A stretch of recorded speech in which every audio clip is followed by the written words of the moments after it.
Okay, I have returned for yet another edition of the fucking of this game.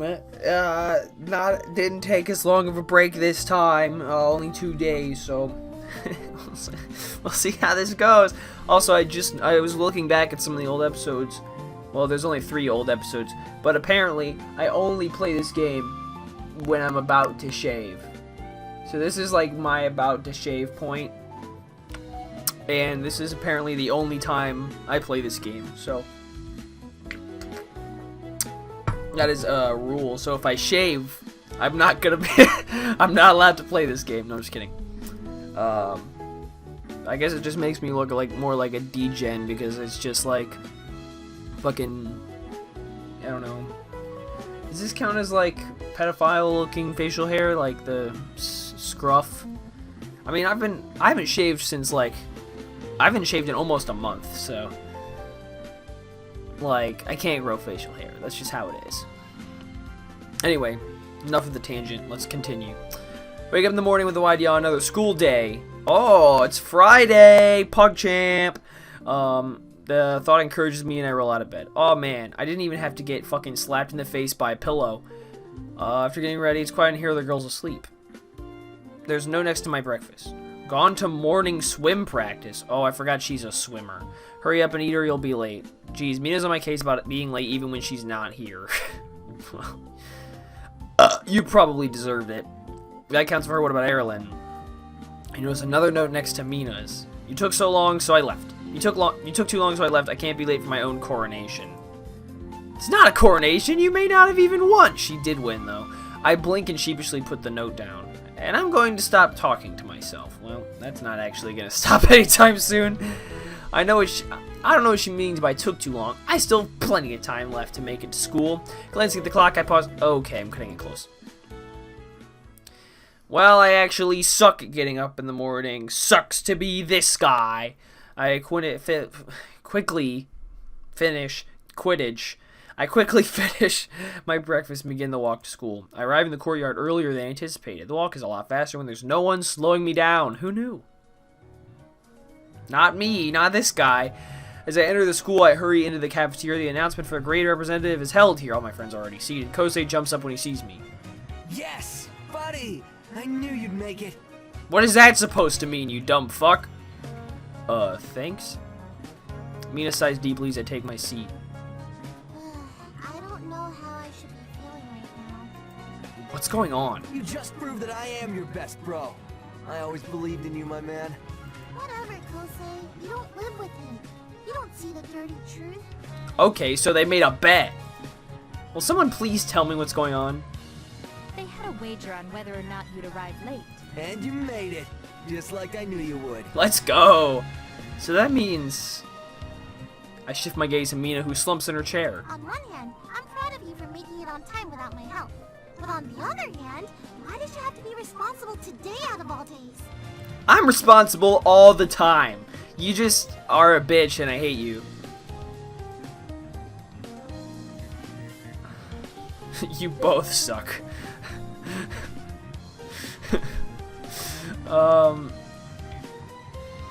I don't understand really with these. I'm kind of thinking you both suck. That seems like a good option. Nah,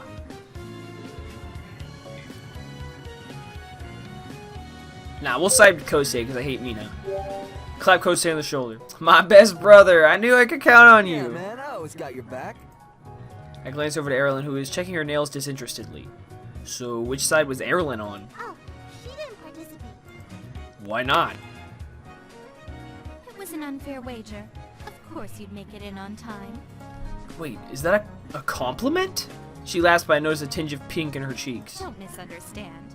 You haven't been late to class so far, so why would you start now?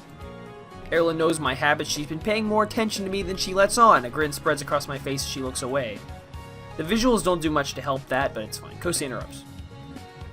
Pretty and smart. This is why Erling got my vote for grade rep. We can stop sucking up to her now. Sounds like somebody is jealous she isn't getting my attention. Oh! As if I would want that. Everyone settles down as Miss Sato. Yeah, I would cheer for Miss Sato too. Shit. Good morning, everyone. I'm sure you're all eager to learn the results of yesterday's vote. Nah, not really, actually. I think I'm good without knowing. I'm gonna go ahead and take off. I'm gonna go hit the vending machine. Yo, anyone want like a candy bar or something, or like Cheetos? Like, I don't need to know who won. I'm pretty sure I already know, cause I have a brain. I got a brain. Oh, yeah. Excited murmur flutters through the room. Misato clears her throat. Tallying up the votes. After taking needlessly long to one by one count the fucking cards you guys put in, you motherfuckers put in the boxes. After counting them one by one, me and the other 40-year-old balding men are happy to announce that Erilyn is the fucking class representative. Miss Erilyn Dawn.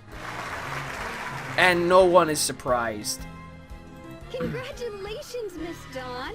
And a big thank you to all of the candidates for an excellent race. Excellent race. Congrats, Erilyn. I had faith in you'd win. Thank you. It's wonderful to know I have the support of my subjects. I'm sorry, run that by me again. Erilyn, you won! Mia jumps up and down in excitement. Kosei flashes a confident grin. He's trying to be the anime boy. Of course she did. She was the best candidate by far. That's why I voted for her. Congratulations, Erilyn. I blink in surprise as I see Kira standing there. It's because she come to see me. I blink in surprise as Kira. Oh yeah. Thank you, Kira. Wifeys, fucking, being supportive of each other. Let's go. Misato steps over and offers Erilyn a warm spot. Congratulations, Miss Dawn. I look forward to the great work you'll do as both grade representative and class representative. Where's the Misato route? Thank you, Miss Sato. Anyone get back to me on the Misato route? Anyone? Yo, can I add pixel fade on this? Paraphrasing congratulations. Out of the corner of my eye, I see Jiro sitting quietly by himself. Disappointment keeps his head down, but I can't help feel a little bad. Jiro was very passionate about this position, so it must hurt that he lost. As I'm debating whether or not to talk to him, I watch him stride over to Erilyn. The crowd falls silent in parts as he approaches. He stares at Erilyn with a serious stare and clears his throat. Congratulations. It's clear the best candidate won, and I look forward to seeing the great work that you'll do. Hey, what a man. Thank you. And I expect to see the same from you. Jiro blinks. For me? Yes, as our class representative. His mouth opens and closes, but he's too shocked to speak. You want me? Do you want me dead? I do. And as I speak for the people, it's what the people want too, right? The crowd erupts in cheers. I appreciate the thought, but ultimately it's Miss Sato's decision on who can be class representative. Well, you think Erilyn's got time for both of those things? You thought wrong, bastard. Okay, shift to our teacher. I have no objections. I'm still sore from when I fucked some dude at the bar last night. I'm just kidding. Then of course I'd be happy to accept this responsibility. I wouldn't expect anything less from you. She's good. Congratulations to Mr. Jiro Osamu as our new class representative. That guy's a legend. That guy's a legend. I love that guy. He pushes his glasses up his nose, clearly pleased by the attention. Erilyn stands inside allowing Jiro a chance in the spotlight. She flips her hair back and wears a proud smirk. I'm actually feeling proud of her too. Although her constant reminders of her birthright can be annoying, it seems she does inherit some natural leadership abilities. Yeah. She's not that much of a bitch anymore. Now Mina's the only bitch. Having a position on the council makes Jiro really happy, plus he'd be good at it. Erilyn might like to think she only cares about herself when she's still, yeah, I think thinks of others. I approach her. Hey, nominating Jiro for class representative was a really nice thing to do. Of course I'd do that. It made the most sense. Yeah, he'll do a good job. Will he? I suppose that could be true. I didn't pay attention. What? Why give him the role then? Well, somebody has to take care of all the paperwork. Isn't that your job? She laughs. Of course not. The ruling party doesn't do their own work. That's what advisors and staff members are for. I take back what I said. It was a smart move. Both Erilyn and I turned towards the voice. Kira must have snuck up on us. How was she standing there? How? Everyone wins. Erilyn wins the election, and Jiro wins a leadership role. You only won that because Erilyn... He didn't win that, you stupid asshole! Perhaps. But Jiro cares and will do a good job. That's why Erilyn gave him the role, right? Exactly. But you just said he wouldn't, though. If you ever find yourself in a position of power, then you'll understand. I will. You just delegated everything you didn't want to do onto someone else. It's called management. I'm about to retort, but she's not exactly wrong. Maybe she really is a good leader. Finally breaks to the crowd. Something buzzing about the results. Yeah, of course. No one is surprised, except for apparently everyone in the game is surprised, but not this guy. Once class comes, it begins the lessons. The class go by quickly. Finds the end of school day and the end of the weekend. Holy shit! That was I like that we don't actually have to go through fucking school. As I pack up, I see Mina heading towards the door. Hey, are you going home? She shakes her head. I'm going to go meet the girls from swim club, but I'll be home tonight. Yo, Pog? Get the fuck out of my hair. After a wave goodbye, she disappears into the hall. It's nice she's getting along with her club friends. As for me, who do I want to hang out with? Kira! Duh! I wonder what Kira's up to this afternoon. Maybe we can hang out. Cause I don't need to fucking... Maybe there's a fucking best friend Kosei route, but fuck that, dude. We are going all in on Kira right now. I take a look around the halls and end up spotting her alone in the art club room. Oh, she's gonna be drawing. PogChamp! Oh. She has painted a canvas set up by the windows and her laptop's open on a desk in front of her. An ear voice coming from the laptop. She watches it intently while she paints. We don't want to scare her. But maybe we should make our presence known. I feel like that's the respectful thing to do. Hey, Kira. Her head whips around to look at me. Oh, hello. She's entirely calm and collected. When I see her painting, I notice stray paint marks. She quickly paints over it. Sorry for startling you. It's okay. Don't worry about it. What are you watching? A painting video. PogChamp? Kira moves the laptop so I can see better. Oh. Are we gonna get like real close when we're both looking at the same thing? Like getting all like shoulder touchy touch? Cute. It's a man with ridiculously large...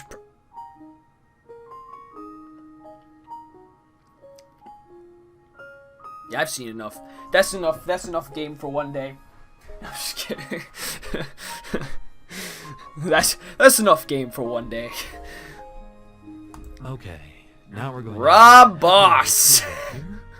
poking into our beautiful blue sky.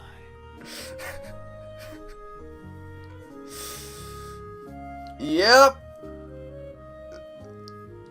I mean, yep. I was about to say, couldn't you have tried a little harder? But then again, why? Why bother? Poking. What is this? Painting with Joy, with Rob Boss. Rob Boss. What a fucking legend. Is that the guy from Tweech? That's where most people know him from, although he's been around since before then. Tweech. Anyway, that's enough game for one day. A favorite ridiculous hair continues demonstration. Let's add some happy little shrubs and a happy little pond. Maybe a happy little boulder over here. Maybe a happy little penis sticking out of the ground. Maybe a happy little, maybe a happy little yonic symbol in the sky. It's a portal to a happy other dimension. Maybe, maybe we add a, fucking slowpoke on the ground. A happy slowpoke. Fucking...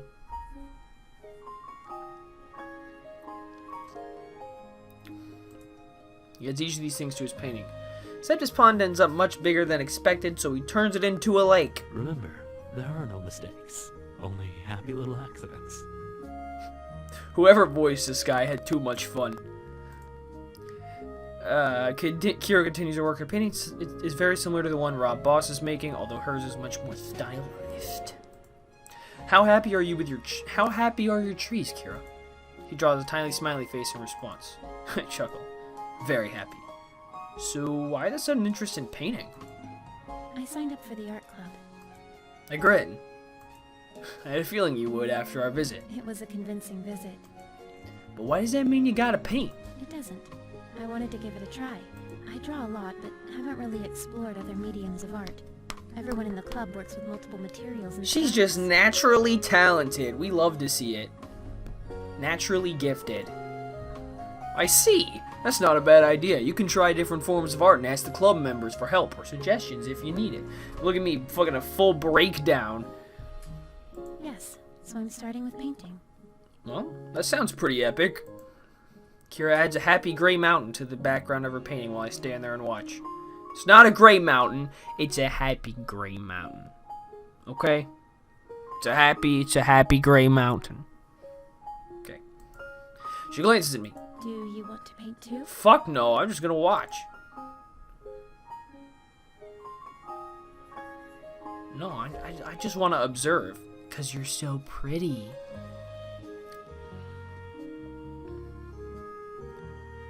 Although maybe, I think in this case, we should paint together. I feel like that would yield the best results. Let's go with that. Yeah, why not? Seems fun, although I kind of suck at painting. That's okay. Rob Boss will teach you. Yeah, he will. If I can't paint well, at least I can paint positively. Now that's a lesson right there. Holy shit. Kira pauses the video and heads over to a wall of art supplies. She sets up an easel for me and a few colors of You paint. can find more paint and brushes in there. I want all of the colors. Thanks. I want every single color. I want all of them. I'm gonna make my own. I'm gonna like pour them out, like mix them like a fucking concoction potion. The goblet of fire, some bullshit. Man, we're going all in. Ready yourself again. Welcome to The Painting of Joy with me, Rob Boss. I hope you're all having a beautiful day. The painting, I don't know why that didn't click with me the first time. I think I was too busy focusing on Rob Boss to think about the painting of joy. The video quickly turns to the host's painting tutorial. It's a very calming way of speaking. Here adds detail to our painting while I get started. I'm not letting some guy with a perm tell me how to paint. No, you follow. We're supposed to follow Rob Boss. That's what Kira wanted. We're gonna follow it. We're gonna follow the boss. Or no, wait, hold on. I actually wanted to do this anyway. Save game. I want to move to the next page so I can sit here. We're gonna do whatever comes naturally. I know my limits. There's no way I'm gonna be able to paint a decent landscape even if I follow everything Rob Boss is doing. Instead, I should just follow wherever the brush takes me. That is something. It turns out the brush wants to paint abstract shapes in bright colors rather than happy little trees and white little clouds. Close enough. When we're finished, I stand back for my painting. Man, it looks like shit. It looks like something I literally put out of my asshole. Here takes a look. Here studies my painting in silence for a moment. I can feel the landscape you're going for. She just has an artistic soul. Even though I was all bullshit, even though it was complete bullshit, I made it up on the spot. She gets it. That's called art right there, motherfuckers.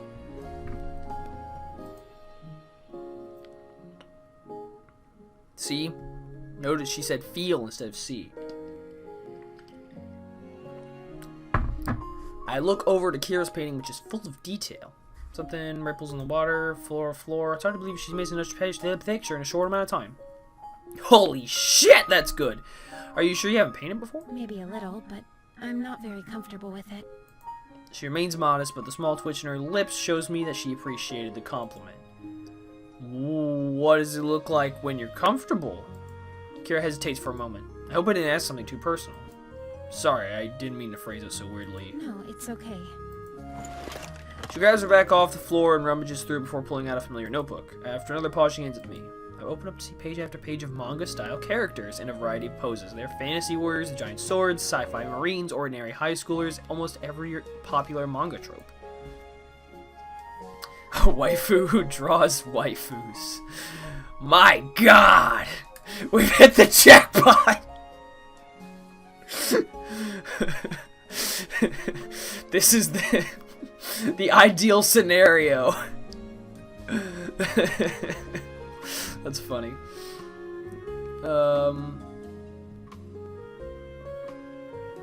She does take well the compliments, actually, so I'm gonna go ahead and... Oh, holy crap, a yawn. So talented. I kind of, like, there's kind of some points in here, like, in Crystalline, where I want to go back at certain points and like pick all the options that were like weird or funny, like this. I want to like, just for the point of the, I mean, like, these are the choices that don't really matter. You know, we're just being respectful for the sake of it, like, out of principle. But like, just so there's like a bunch of funny choices, like goofy choices you could pick where it wouldn't really matter that much, or if, you know, if at all. So that's my, like, yeah, like, as I think the point is, you're here with Kira, like, that's progressing the route. If I didn't know any better, I'd mistaken in these for professional sketches. There we go. See, that's what I wanted. I catch a slight pinch of red in her cheeks. Thanks, but they aren't that good. Oh, yeah? Well, I didn't see them, so I actually can't make that call. They definitely are. I didn't realize you were into stuff like manga. She nods. I like the style. It's versatile. What kind of fucking mangas do you read, bitch? Mangas. What kind of manga do you read? How so? You can have cute characters, tough characters, and anything in between, all while drawing in the same style. It's inclusive. I mean, she's right. Holy shit. I don't do anything visual. I fucking, all I do is sit here, sing into a microphone and play guitar. But man, when you think of it like that, shit, there's way fucking more shit than you think about. At least as an outsider looking in, you know. Shit. That's an interesting way to view it. Never thought about it like that, honestly. I never thought too deeply about manga or anime. I have only thought about whether I like it or not. Do you like it? Based on Kira's home life, I can see why the inclusiveness appeals to her, and why she watches fucking manga. She sits there by herself, doing jack diddly. How long have you been drawing these? She pauses thinking about it. I don't know exactly. It's been a while, though. She's gonna be her own mangaka. That's it's gonna happen. Have you ever thought of making your own manga? My own manga? Yeah, your designs are good enough for it. She falls quiet again. I don't think the thought has occurred to her before. Would anyone read it? I would. You gotta make it interesting enough. You see, you gotta pull the Seikano thing, where you gotta fucking have some popular blog guy post it on his, like, review it on his blog and be like, whoa, now everyone loves the fucking manga. I would read it, I would proofread it and see if it's good, and then if it sucks, then I'll tell you it sucks, but if it's good, then I'll tell you it's good. Making a manga. Kira's interrupted by a beeping from her phone. She looks down at the back of me. Sorry, I have a meeting I need to go to. Meeting? What are you, some kind of businesswoman? Oh, sure, don't let me keep you. She nods and I return to her notebook to her. Then we clean up the room, put away our paintings. Thanks for letting me paint with you. No problem. You should really consider making a manga. She smells softly. I will. But maybe once you're out of school and, like, not a student.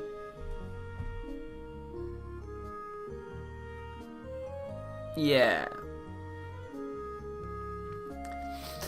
Yeah.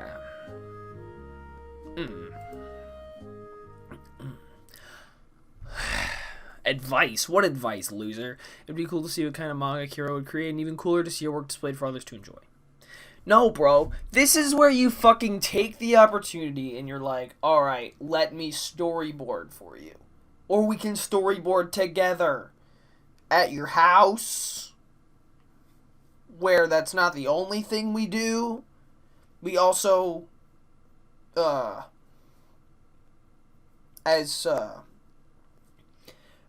my best friend Pitbull once phrased it, where we also get heavy. Wink, wink, nudge, nudge. Yeah. Sorry, I said that wrong. As my best friend Pitbull once phrased it. Or like, Mr. 305, Mr. Worldwide, Mr. Worldwide, Mr. 305, around the world, Miami, Miami, Georgia, Alabama, California, somebody 305, Mr. Right, get heavy, but hello, boy, shout out to your boy, holla. Yeah. Okay, if you're, what happened? Oh, homework. Glance at the time. Wow, it's 10 p.m. already. I get so late. I deserve a midnight snack. Oh, God. Here we go.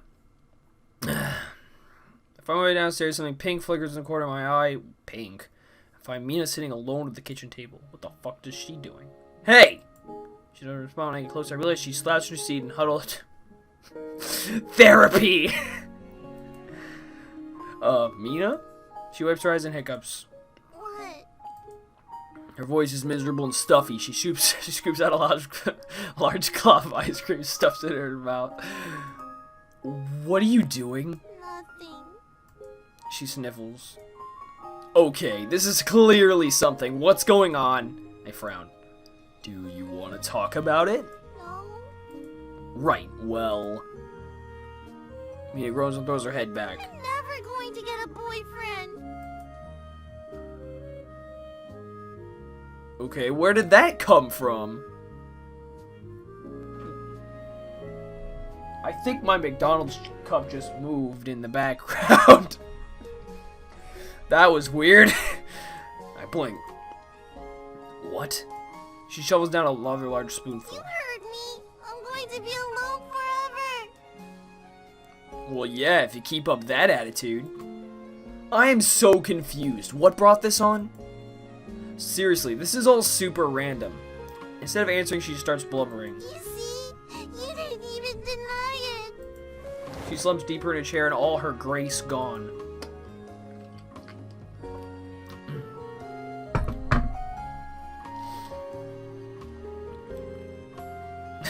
You're not the only one single.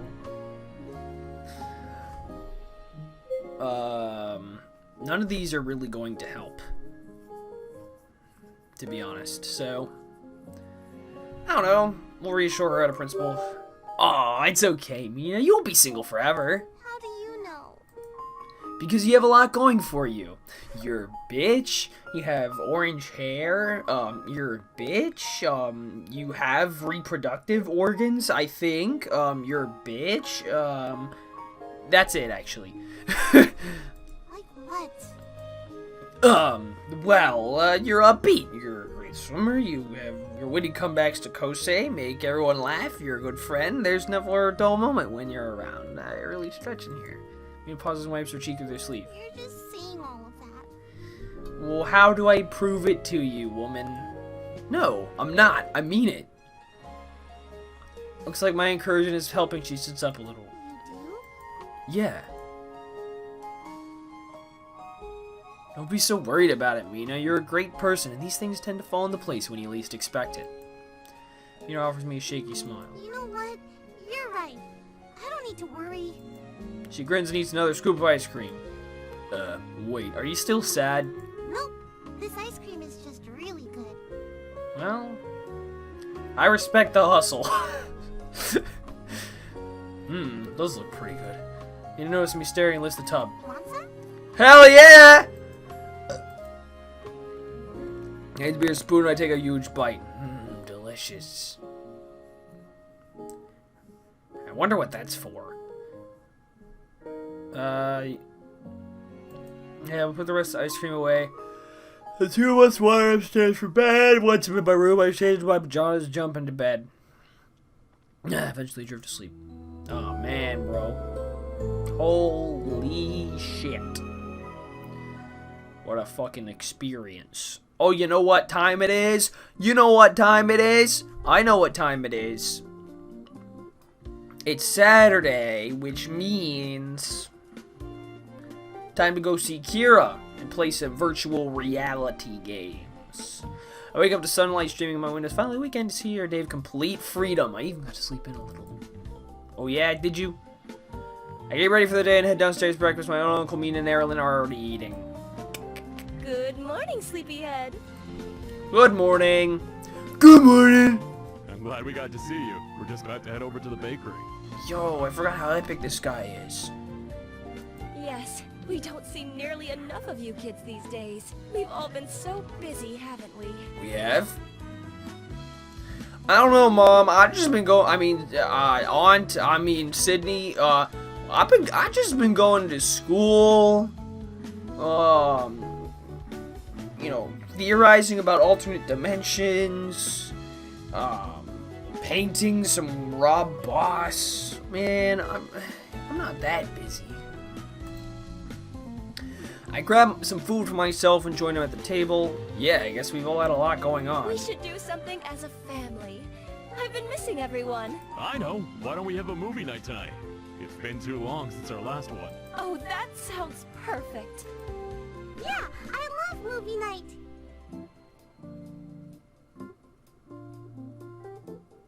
Is that? Okay. Sorry, I never noticed the symbol on her, or the logo on her hat. I think it's like crystalline or something like that. I don't know. Either way, it's familiar. Count me in. Erilyn, you should join us too. She smiles. I'd be honored. Is there anything special I should prepare for this movie night? Nope. It's just all of us spending time together to watch a movie. That sounds delightful. Thank you for the invitation. You're welcome. Wonderful. Then we'll close the bakery early tonight. Oh, you wanted some bread? Oh, you wanted some cupcakes? Nah, bitch. It's movie night! Woo! Me too. I'm looking forward to myself. Movie nights with Mom and Dad are always funny, too. We should have another one next time they're home. That's not gonna happen. Aunt Emiko and Uncle Haji may soon head over to the bakery while the rest of us finish up breakfast. After cleaning up, me and Erilyn enter their rooms to get ready for the day. So do I, apparently. I return to my own room. Other than movie night tonight, yes, you do. I thought you agreed to go to Kira's place on Saturday. Yes, see? I'm not stupid. Because if you forgot, then you would have looked like a bitch ass. And Kira would have hated you. After getting ready, I leave the house. It's a bit of a walk from my place to Kira's, but the weather is warm and mild, making it a pleasant trip. I don't have a car. The closer I get, the larger and fancier the surrounding houses look. Rome is a really nice part of town. Even though my family doesn't live with her, she seems like they still want her to be comfortable. It just looks the same.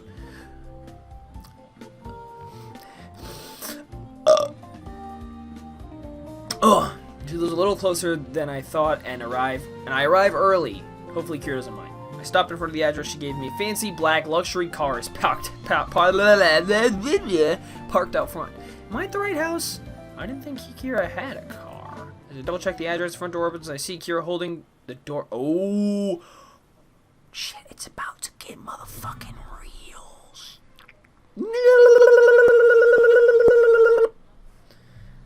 Fuck this. Holy shit.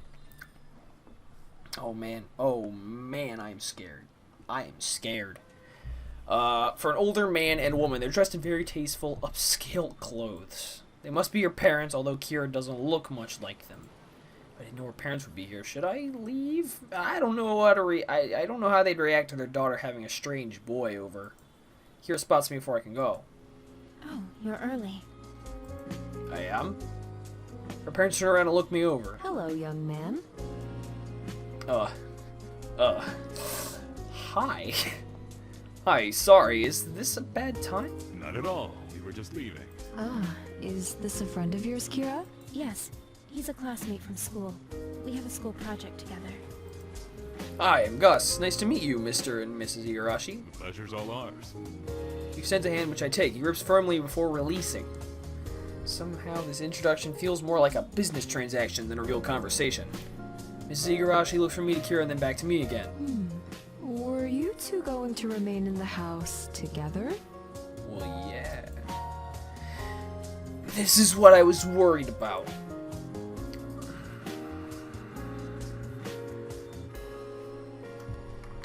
Be very careful. Be very, very quiet. What did I just hit? Am I stupid? Okay, I think I'm stupid. Don't make a big deal out of it. Yes, but I didn't know you were visiting. I could always come back another time so you can spend time with your daughter. Mr. Igarashi shakes his head. No need. We only stopped by for a quick minute. Yes. We're passing through on our way to a prior engagement and needed to pick something up. Wow, you're like the coolest parents ever. Kira remains quiet as she walks her parents to their car. It's nice that Kira has a friend. We don't normally hear about any of them. Sorry that we aren't able to stay longer. Perhaps next time we can give you a proper welcome. No problem. I'm still confused by how relaxed her parents are about the situation. Strange boy staying in an empty house with their daughter, alone and unsupervised? It's almost, if anything, they seem almost relieved to see me. Goodbye, Kira. Goodbye. Have fun with your little friend. I don't appreciate being referred to in that manner. I will. Start the ignition and drive away, leaving Kira and I standing in the driveway. She doesn't seem happy about them, which is understandable because they kind of seem like dick parents. Your parents seem like they were in a rush to catch a flight or something. No, they're always like that. Her voice sounds tight, even though her face remains a neutral mask. She turns to me. Do you want to come in? Well, yeah. Wouldn't want to fucking stand out here, baking in the sunlight? What, am I gonna watch the fucking grass grow? She abruptly turns and leads me to the house. Into the house. I follow her into the living room and sit on the broad. I'm just gonna plop down. If I don't get cuddle time out of this, what is the point? Her house feels very spacious and sleek. Although she is the newest electronics and high... Well, yeah, I mean, if you want to... I mean, I guess there's no harm in reusing backgrounds. It lacks the feeling that coziness that a home brings. Reminds me of a model house rather than a home that's lived in. We sit in awkward silence. Yeah, see, that's where you actually fucking talk to the girl. I can tell Kira is tense. She sits stiffly on the other end of the couch and doesn't make eye contact. I'll set up the Orbulus chasm for you. Chasm? I thought it was something different. Yeah, something definitely feels off. Well, at least... You gotta make sure she's okay. Hold on. Here's another save point. Just to be sure. Kira's clearly upset about something. We don't want to pry. Okay, we don't want to pry, but we do want to check with her. We should see if she'll talk about it because she is more comfortable with us now. So we need to see, because if she talks about it, she'll feel better, right? I say this as if she's not a pre-written character with pre-written dialogue, but you know, it still applies theoretically. I should make sure she's okay before even considering playing VR. Hold on, that can wait. Are you okay? Yes. That didn't sound convincing, and I don't think she'll tell me if I directly ask her. Maybe if we talk about something else, she'll be more willing to open up. It was cool meeting your parents. Sorry if I interrupted your time with them. You didn't. They only came by because they needed something. So it was a surprise drop-in? She nods. When are they going to visit next? I don't know. They haven't planned it yet? No. That's different. My parents travel often, but I always know when they'll be home. And if they surprise me, it's because they come home early rather than late. Kira seems prompted by my silence. It's okay. I'm used to it. When I was at boarding school, I only saw them when I went home for school breaks. They said it was because it was hard to visit when the boarding schools had strict schedules. Is that why you chose to come here to Matsukaze? I wanted a new experience away from the busy city life, and my parents were happy to send me here. That doesn't sound too bad. At least they seem receptive to our wants. Maybe that means they'll visit more now that you're in regular high school. No more strict schedules to plan around. Maybe. I mean, this drop-in from them was more than what you normally see, right? It could be starting. She's quiet. I don't think that helped.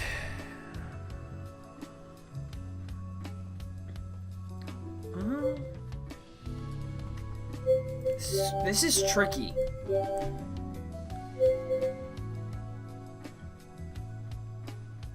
Maybe she could ask them to visit?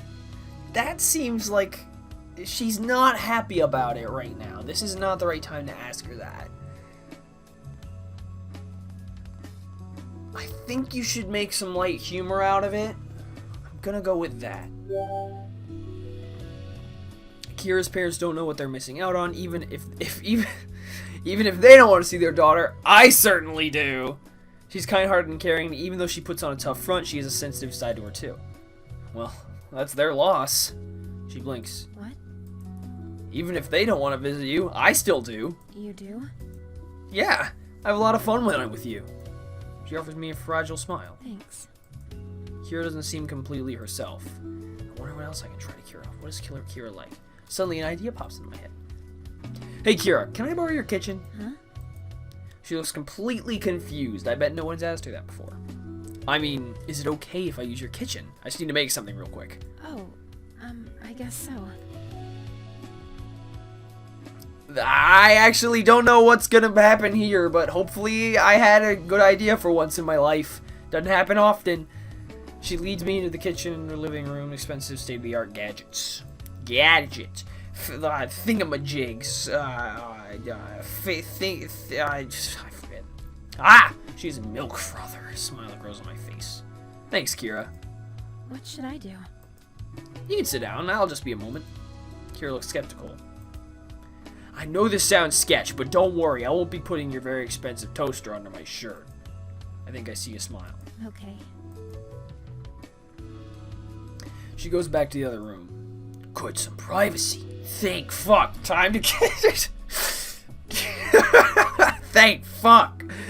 Kira was really happy we were in the cafe kitchen with Hello Kitten desserts. There's no way I can whip up a cake here, but I could probably recreate that latte. I mean, how hard can it be? After brewing the coffee, I use the milk frother and hope for the best. After a few minutes later, I'm making a fresh steaming latte and bring it into the living room. Carefully, I place it in front of Kira. Ta-da! She glances down and blinks. You made a latte? Yes, but look at what's in the latte. Look at this. That's so cute. That is so cute. There's a screenshot just for funsies. Yes. Okay, I said that already. Kira squints to get a better look. What is it? I suck. It's Hello Kitten, I think. Her eyes widen, her mouth gasps in a little, oh, that must be this. I could see why she's confused. That beautiful Hello Kitten I want to make looks a lot more like a frothy, lumpy cloud. I tried. But it's the thought that counts, right? Yeah, I could have made it look like a penis. It was like, it's Hello Kitten. Who's to say it's not?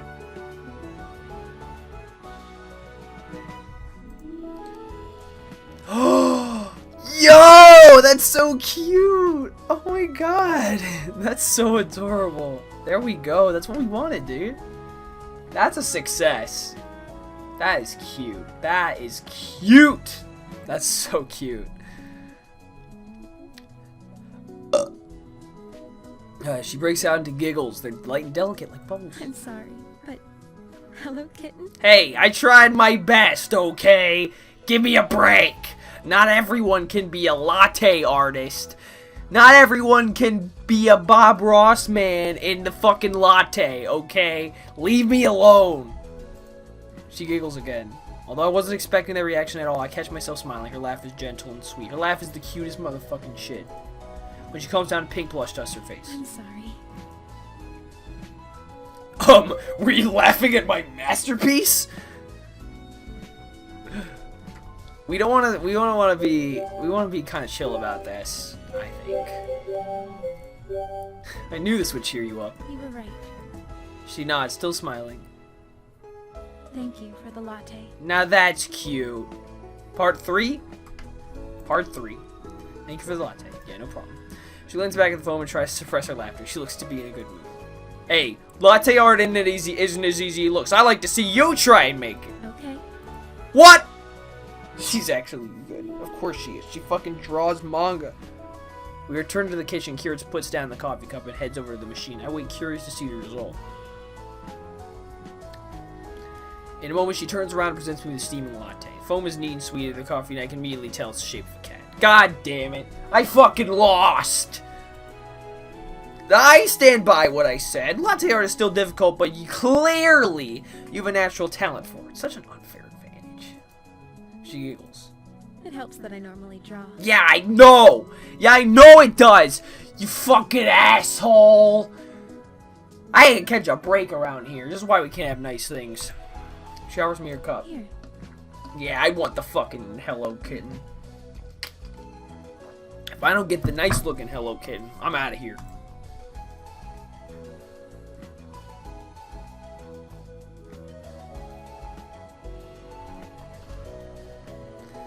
Let me do a quick save just in case this could go horribly wrong. Actually, there we go. Offer her the good one. I shake my head and reach for the latte I made. Oh shit. You should drink it. I made the ugly one, so I should drink that one. No. She thrusts her coffee into my hands and takes the ugly one for herself. This one is mine.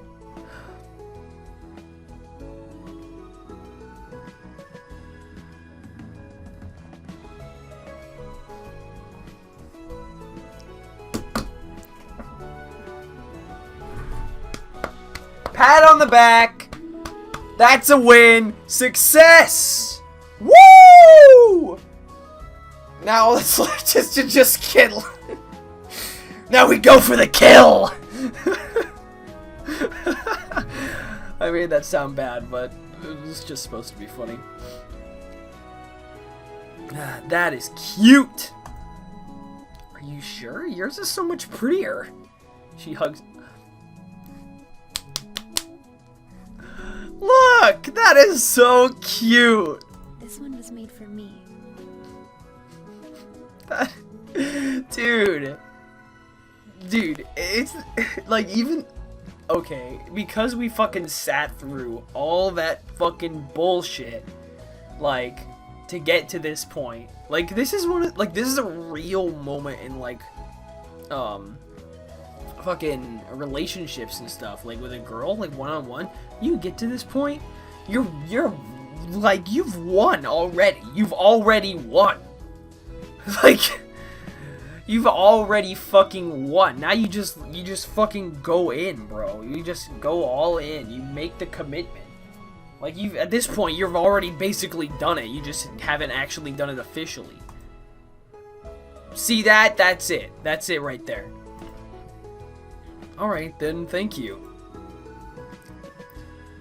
Kira looks like she looks at her face, slips into front. Oh, it's my parents. What do they want? They're on their way back to pick up one more thing. They should come in to see us making out. Feels as though I should leave so I don't intrude, but I wonder if she'll be okay. After sensing my thoughts, she speaks. I'll be fine. Okay, then I should probably go. She nods. I help her clean up the cups before she walks me to the door. Thanks. Her expression has returned to neutral, but I can't tell if she's back to her old self again. No problem. I'm sorry you didn't get to try the Orbulus. Well, I'll just fucking stand. I'll just stand out here for like 5 minutes until they leave. I'll just camp out. It's okay. I probably would have picked a latte making game anyway, so doing it in real life is better. She giggles. Still, maybe the next time you come over, you can try it out. Oh. Yeah.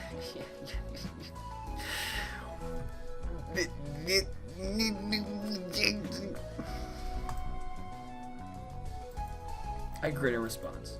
Kiss! Now you fucking kiss her, dude! That's literally when you go in for the fucking kiss, bro. Like, unbelievable. So I have to walk home, my heart feels light in my chest to catch myself smiling. I was there for like 5 minutes. This is the first time I saw Kira really relax around me. I hope I'll be able to see more of her smiles and hear more of her laughter. Dude, you're down bad. Soon I return home and go up to my room.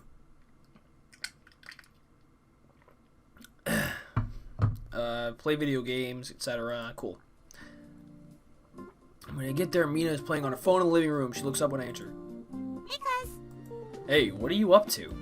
Before she can respond, my uncle walks in from the kitchen.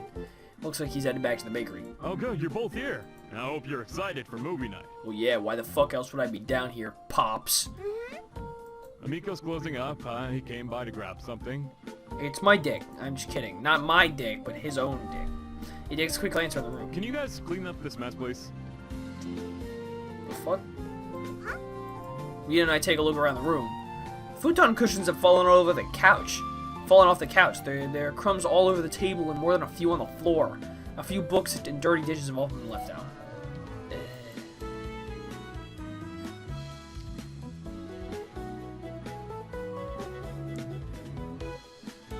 Oh, was it her then, maybe? Let's be nice. Don't worry, Mina and I will clean it up. She nods. Yep, it'll be clean in no time. That's what I like to hear. Thank you. I'm gonna help Amiko close up. We'll start movie night when we get back. Sounds good. Okay. Uncle Hajime heads back to the bakery. Vacuum running, yep. Loud whir of the vacuum draws Erilyn out of the room. She looks at Mina with some confusion. What are you doing? Mina shuts off the machine. Look at that sound effect. We're just cleaning up before movie night. I just want to imagine, like whoever did the sound design for this game just took an actual fucking vacuum up to the microphone and just, like, hit the fucking switch. That's just funny to me. Erilyn stares at the vacuum. You still use these antiques to clean? Well, yeah. It's a vacuum cleaner. Do you not use vacuums? Not like that. All of our cleaning is done by automated drones. Wow. That's... She didn't expect to... I didn't expect her to do that. Automated drones? You mean like a Roomba? Vroomba. Erilyn still looks shocked and I hurry to interject. Yeah, Vroomba! They're very popular in Sweden. Oh, I wouldn't mind having one of those. It seems easier than pushing a vacuum. Yeah, well, that's definitely true. You said you're cleaning up before movie night? Yeah. In that case, as I am also a participant of movie night, I shall help. Okay. Mina perks up. Really? Yes. Cleaning this whole place is a lot of effort for you to do alone, Nina. It'll be easier if I help. Okay. I'm helping too. Erilyn glances at me, looking for a moment as if she'd forgotten I was there. All the more reason Nina will need my help. Okay, let's get started. Wow, what a bitch. She grabs the vacuum. How do your cleaning machines work? Oh, well, you just kind of roll it over whatever you want to clean. Erilyn rolls the vacuum back and forth, looking puzzled. Like this? No. First, you have to turn it on. Like this. Mina presses the button. Erilyn's eyes widen at the round roar. She jumps back like a startled puppy. Why is it so loud? Is it having some kind of meltdown? No, bitch. What? No. It's always like that. Now run it over whatever you need to clean. Like this? She carefully pushes it back and forth over the carpet. Yes, exactly. Satisfied with that, satisfied that me and Erilyn have ended up things for a moment, I resume picking things up. As soon as I turn my back, hear Mina shouting. No, not like that. I turn around and see Erilyn trying to roll her vacuum over the coffee table. She freezes at Mina's shout. What? Not on on the table! You said to run it over whatever I need to clean. Does the table not need cleaning? Yes, but we'll use something else for that. Mina gently takes a vacuum from The Marilyn. vacuum is for the floor only. Ah, yes, I've mastered this now. Behold the cleaning powers of Grade Representative Erilyn. She runs the vacuum over the same little patch over and over. It's not gonna work. Let's have her do something else. I grab a cloth to wipe down the table and offer it to Erilyn. Here, since you wanted to clean the table, this is what we use instead. Do you want me to show you what to do? Erilyn scoffs. As if I would need assistance on how to use a rag. Okay. I step back as she comes over to the table. As Erilyn wipes down the surface, she just pushes the crumbs off the table and onto the carpet. I sigh. I guess we'll have to vacuum that up in a minute. Erilyn stands up, gazing proudly at her work. Look at that spotless surface. Not a crumb in sight. Yeah. I glance at Mina, who silently comes by with the vacuum. We end up having to redo some of Erilyn's cleaning, but it actually does go a little quicker with her helping. For some reason, this is a whole fucking scene about using a vacuum. Okay, alright, that was a thing. Finally, the stuff, yep. Done, Erilyn beams proudly. See? No trouble at all. Aren't you glad I was here to help? Sure.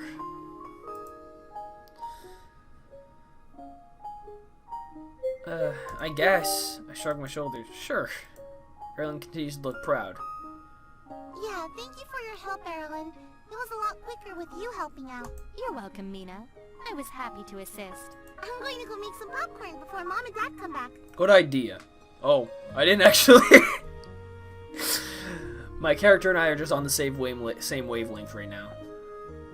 Mina heads towards the kitchen. As soon as she out of view, Erilyn collapses on the couch. Well, I'm just glad that's out of the way.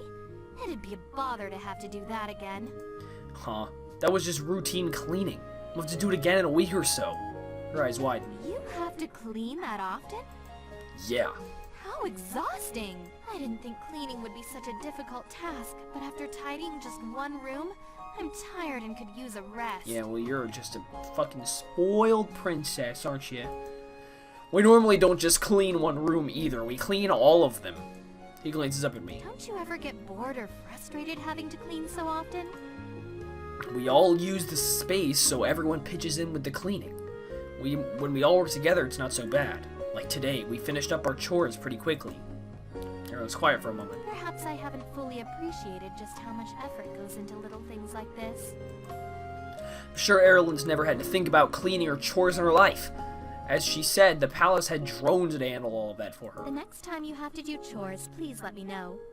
As someone who also lives here, albeit temporarily, it would only be right for me to pitch in.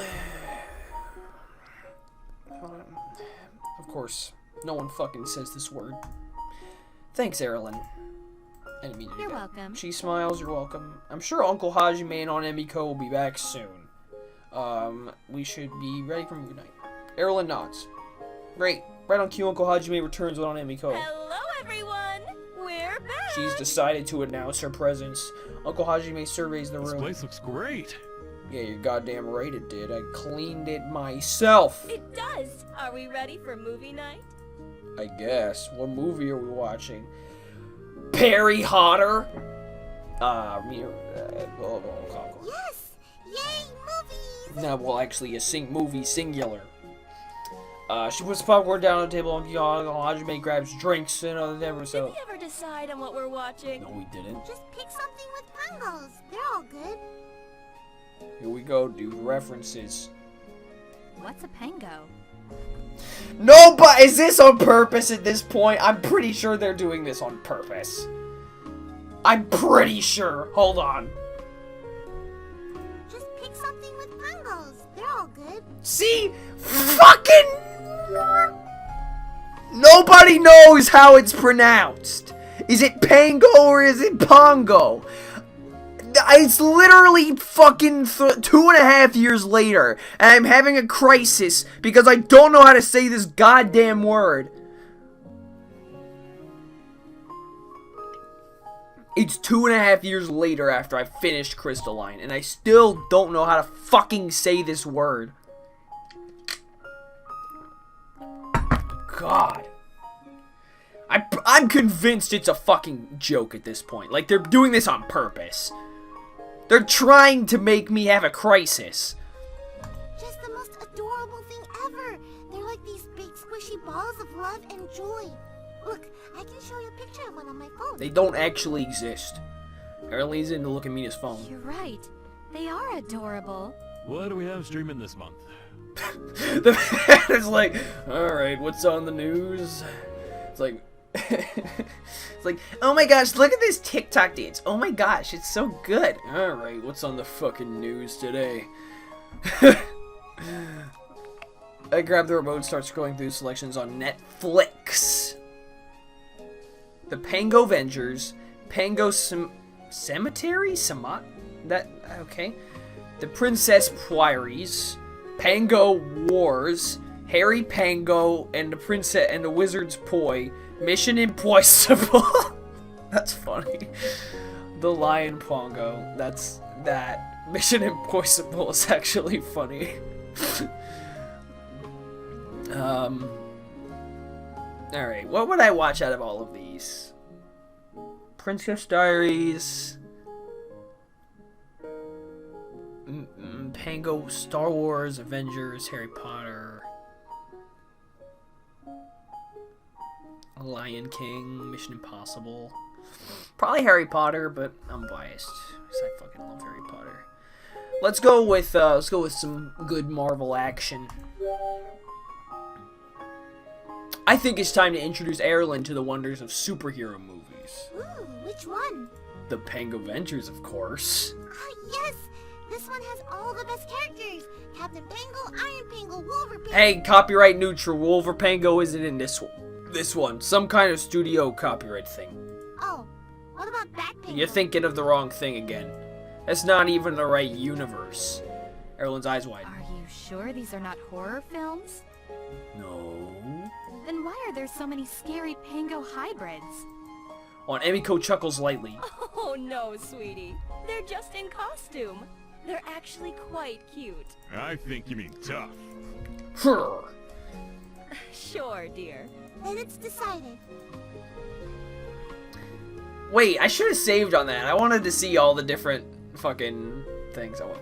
I selected a film with choice to squeeze onto the couch during the opening title. Erin is confused by a few cultural references, but she seems to enjoy herself anyway. She laughs along with the rest of us as on the edge of her seat for the tense moments. Finally, the movie comes to an end. On Emiko sighs contentedly. That was really fun. I'm so happy we were able to do this again. Me too. We'll have to plan another one soon. Uncle Hajime stifles a yawn. But for now, I think it's time for bed. Yeah, you got that right. I'm not tired. Mina yawns wildly. She speaks. I don't think she's fooling anyone. After we scoot off the couch, Erin faces us. Thank you very much for letting me join your family this evening. You're very welcome, sweetie. Then you'll have to join us for the next one too. What did he say? Oh, he was on screen and disappeared for a second. I'd like that very much. After cleaning up, we all head upstairs and disappeared to our respective rooms. I didn't realize how much I missed hanging out with my family until tonight. Uncle Hajime and Aunt Emiko are always smiling, but sometimes I wonder if they feel like they miss out on a lot. Due to their work schedules. I should make more of an effort to include them. On what? Do my parents feel that way too? It must be even harder for them with all the traveling they do. I mean, you can make a mental note. The next time Mama and Dad are home, we're definitely having a movie night. I don't think that's going to happen in the game, but whatever, it's fine. Warned by that thought, I get ready for bed and fall asleep as soon as my head hits the pillow. Although, why go and make a line out of it if it's not going to happen? I don't know. I don't know where this story begins and ends. Well, I know where it begins, but I don't know where it ends. Next morning, I wake up feeling refreshed. Kosei and Kira will be coming over today to work on a class project. I better get a move on. I really hope I don't have to go through this BS. I don't want to talk about the monarchy. I throw on some clothes and head downstairs. No surprise to see me and Erin already awake and sitting at the kitchen table. I should have gotten donuts while I was at Walmart, and I forgot! Forgot to get donuts. It's closed for now, probably. I'm going to pause the episode so I can go get donuts. I want donuts. Shit. She glanced at the clock. Or good afternoon is more like it. I checked the time. There's still 15 minutes before it's noon. Still counts. Find some leftover bread from the bakery and split it in half. I'll never understand how Mina is still a morning person on the weekends. You may wish to hurry Whoa! as we have company coming over. Whoa! That is surprising. That was surprising. That's actually quite a pretty outfit. Pretty dress. I like that a lot. I stuffed the rest of the bread in my mouth as on cue doorbell rings. I cross to the front door and swing it open, revealing a grin Kosei. Kira stands next to him. Hey guys, come on in. Step aside and shut the door behind them. They slip off their shoes and follow me into the kitchen. Mina beams as soon as they walk in. Hi, guys. Hey. Kira nods. We all gather around the table. There's a moment of awkward silence. Nobody is really sure who should start talking. Finally, Mina speaks. So, the project. Miss Sato gave us a lot of freedom with our presentation. If we can do anything to present, what should we do? Oh my god, here we go. Definitely not a skit.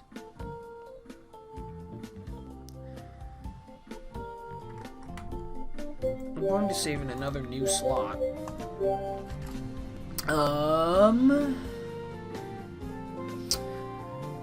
Some sort of creative art thing. Let's put Kira on the spot here. I think she'll be.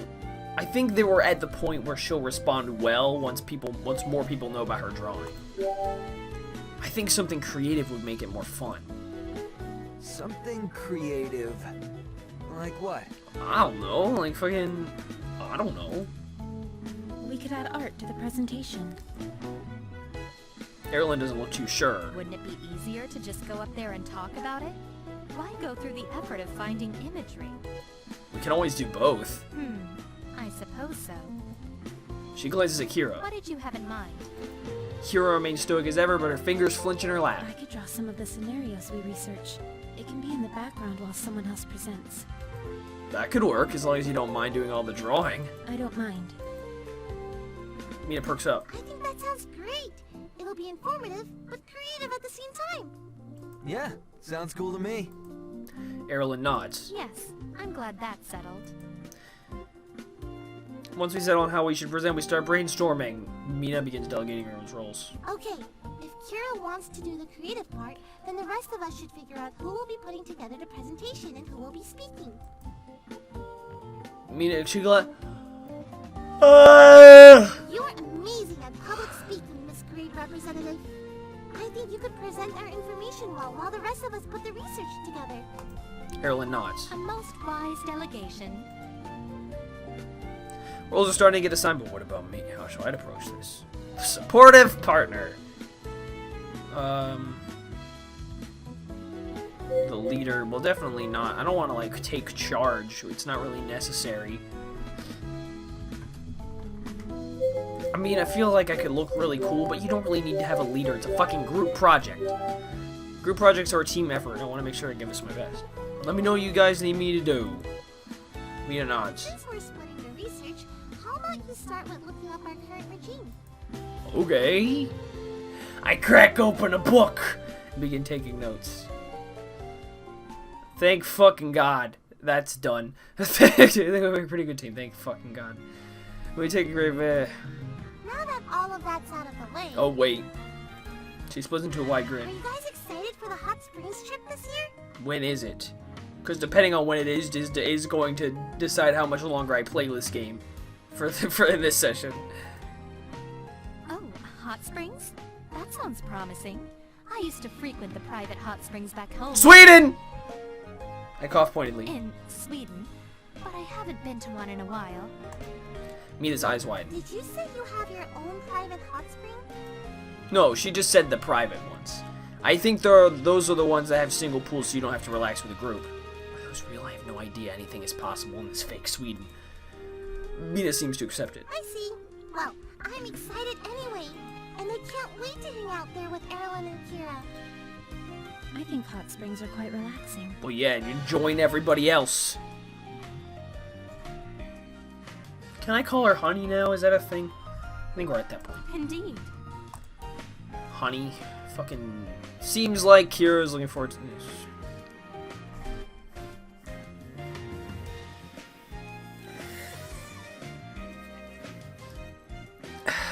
You know...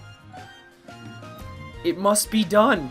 It must be done. It must be. It must be done. Everyone, it must be done. What about you, Kosei? Are you excited? Nah, not really. The music stopped. Here we go. What? Why not? He shrugs. It just doesn't seem that cool, to be honest. What are you talking about? I thought you love hot springs. Yeah, we're going to be staying in cabins and everything. There will be campfires and hiking. How's that uncool? I mean, look at this guy's fucking outfit. He probably thinks he's the coolest motherfucker. It doesn't matter. I'm not going anyway. This has to be some kind of... This is... I know this is going to be some kind of fucking ploy. I mean, I'm like surprised. Why not? I just don't have time for it. But it's a school trip, so it's happening during school. Yeah, but it's overnight and I can't get the time off work. Oh. I get the feeling there's more to this than he's letting on. For Mina can argue, Kosei checks the time and clears his throat. Speaking of which, sorry guys, but I have to go to work. She pauses, then nods. Aw, okay. Do you know what you have to work on for the project? Yep, I'll email it over tonight. He stands up and brushes himself off and waves goodbye. See you guys later. That's interesting. I'll walk you out. We make our way to the front door out of earshot of the others. So are you really not going to the hot springs? Yeah, I'm really not going. That's a bummer. Kosei's my best friend. It won't be the same without him there. I bet if you tell your manager it's for a trip for school, we'll let you have time off. Kosei's face changes. Dude, that's not the reason. I thought you said it was. He falls silent. Work is really important to him. I know he works so hard to help out his mom who's raising him and his siblings on her own. I think back to how his entire wardrobe outside of school is out of date and how the doorbell was broken last time I visited. When I think of it that way, all the pieces suddenly fall into place. Oh. This is really unfair. Kosei deserves to go on this trip. He puts on a brave face. Don't worry. There'll always be next time. I'll see you around, okay? He turns to go, but an idea suddenly lights up in my head. Hey, wait a second. He stops as I shuffle my wallet out of my pocket. Oh, man. Ignoring his protest, I hand him the money. No, really, it's fine. He shakes his head. I'm serious. I can't accept something like that. Bullshit. Kosei's resolute in decision. He probably doesn't want to feel like a charity case. He still has his pride, and I'm one of the few people who knows his family situation. What are you talking about? I'm not giving you the money. This is a loan. A loan? Yeah, and just like a loan, I expect it to be paid back. So take it. That seemed to change something in him. He still looks uncertain, but he finally accepts. Wow. You must have worked a lot of overtime during this kind of money. Yeah, but it's okay. I'll be getting it all back anyway, with interest. Uh-oh. What'd I get myself into? Kosei finally smiles. He nods, looking more like his old self again. He claps his hand on my shoulder. Thank you.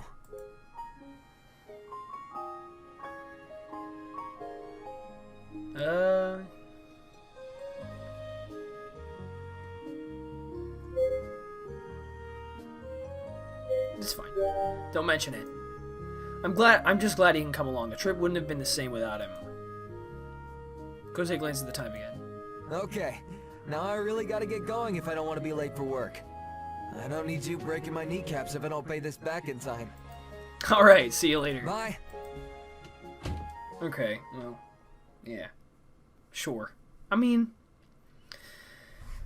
I feel like that's the kind of thing that I'm missing out on when when I see, wifey instead of Kosei, which is fine, like, he works so much, like, I'm very obviously, like, this is a visual novel, there's a goal, I have a goal, and it's to seduce a lady,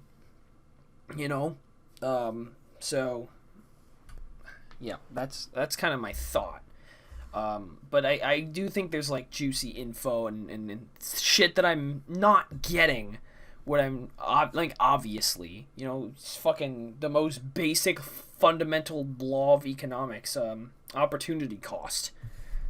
Like, this, you're giving up that juicy info.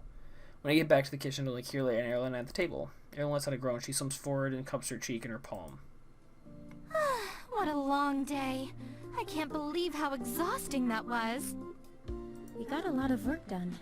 I know, but why do I have to do work on this project when I'm going home in a month? There are so many other things I'd rather do with my time. Oh yeah? I pull up a chair and sit down. Because while you're here, you've got to act normal. I can act normal without doing homework. Maybe this Sweden doesn't do homework. They do. Everyone does homework. I understand. I blink at Kira. You do? Homework can be a pain. Well, duh. Erlen smirks in satisfaction. There, even Kira agrees. When I was back in Belden, She stops, her eyes suddenly growing wide. Why did you stop? Kira knows you're not from this world, remember? Kira shakes her head. Yeah, you do. You know Erlen's from Velden. Kira's gaze flicks to the side. What's going on with you guys? Velden? And it's Mina. My stomach drops. Slowly, I turn around. Mina is staring at me, dumbfounded. Did you just say Erlen is not from this world?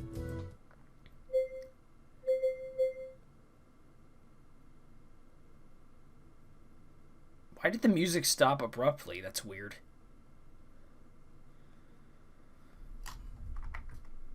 I mean, at this point, I don't really feel like we can reasonably... I keep hitting something. I don't know what it is. There it is.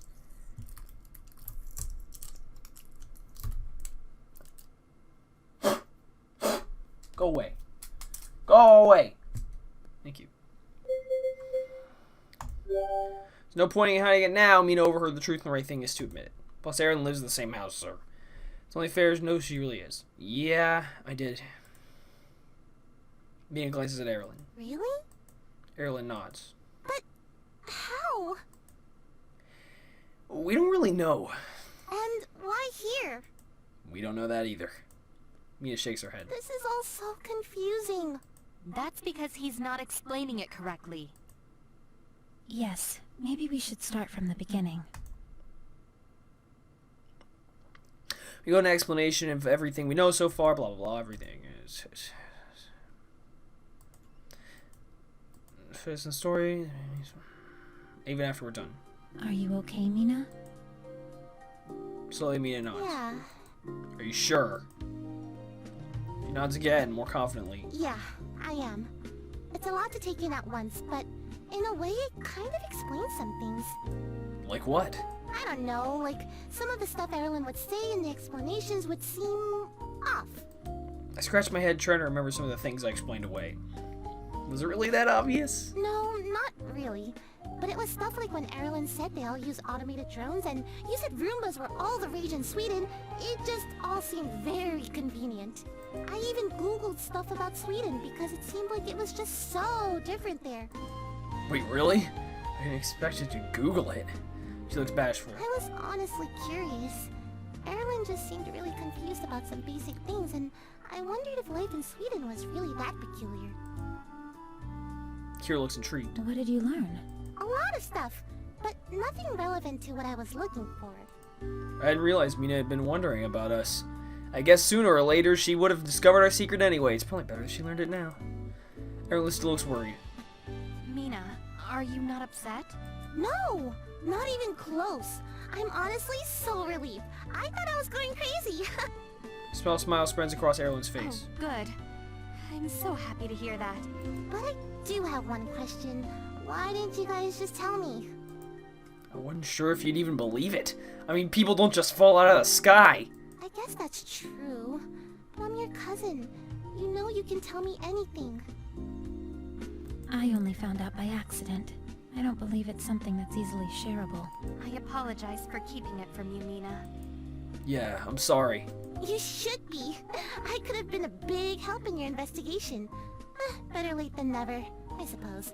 With my help, you're bound to get some answers. Yeah, alright. Sure. Talk about Velden, what it's like to be a princess for the rest of the evening. Ah, my favorite fucking topic. Mina's questions are endless. Alright, well, that was interesting, I guess. I suppose. He excuses himself and goes home. Kira, sorry. The girls retreat to their rooms and I return to mine. Man, let Mina's talking about the news so well. Help her support too. I still feeling positive. Great, it's fucking Monday. Fuck Monday. I just fucking spilled it myself. Past month is flown by.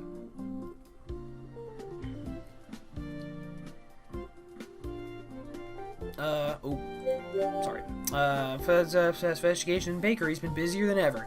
Mrs. Blooming and an uncle race to keep up. Erin even offered to help out and is now a regular employee at the bakery. She's somehow able to attract more customers, and my aunt and uncle are thrilled.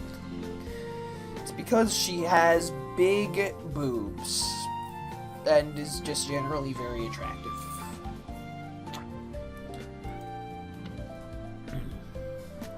Mina made the swim team, and Kosei made the soccer team. They're both a force to be reckoned with. Mina broke the fastest backstroke, broke the record for fastest backstroke in the team, and Kosei became the main reserve goalie.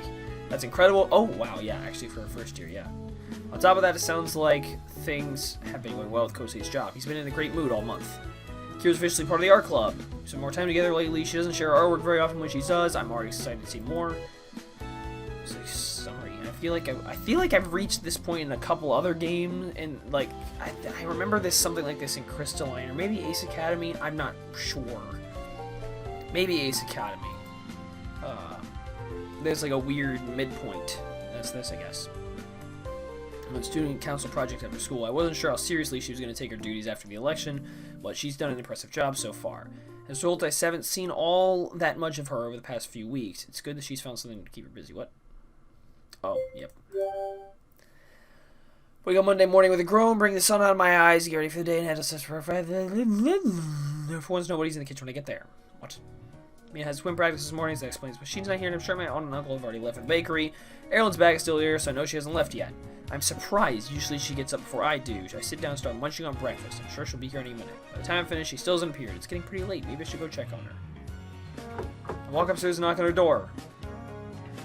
Hey, Erilyn? Yes? Her voice sounds muffled. Are you ready yet? Can I come in? I suppose you may.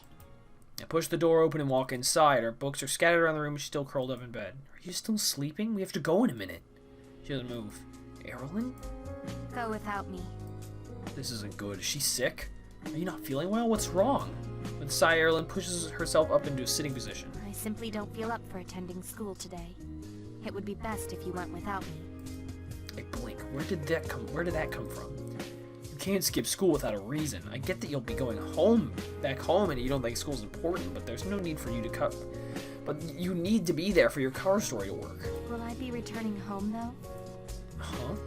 She turns to me. Today officially marks the 32nd day, and I'm still 32ndth. I'm still here. A 32nd day of what? Since my arrival.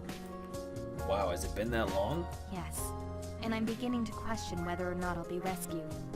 If those random Veldens were rescued after a month's time, why am I still here?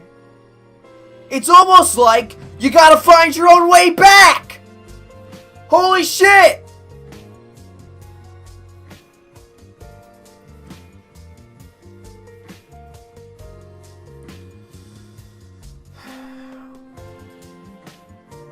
Just about enough of this bullshit.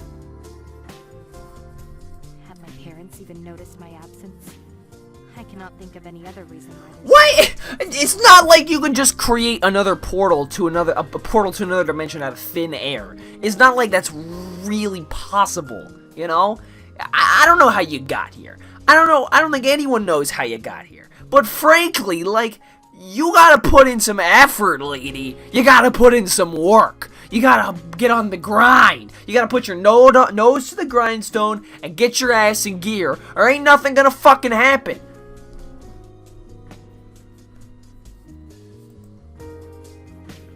So then, Mrs. Tanaka, she's been wondering for this for the whole month. She's counting down the days until her return. Ugh. There's no deadline to return home. There's no deadline. Oh, wait. Erilyn's putting too much pressure on herself. This isn't a race. So that's okay. At the end of the day, she still end up in the same place whether she gets home now or later. I'm sure your parents are looking for you, just as those Veldens must have had someone looking for them, too. Then how is it that those Veldens returned home after a month and I haven't? Probably because that lady found some fucking chant or some kind of magical spell to get her back. And you haven't found shit! I don't know, but a month's time isn't a deadline. Brows knit together in confusion. I don't understand your meaning. Maybe those Veldens only needed a month to return, but just because you need more time doesn't mean you'll never make it home. You said it yourself, you're a princess. Of course your family will be looking for you, and maybe it's taken a bit longer to find you than you expected, but that doesn't mean they won't ever find you. Plus, you have me, Kira, and now Mina working on a way to get you back home. There's no chance you'll be stuck here forever. Erilyn pauses and shakes her head. I understand what you're suggesting.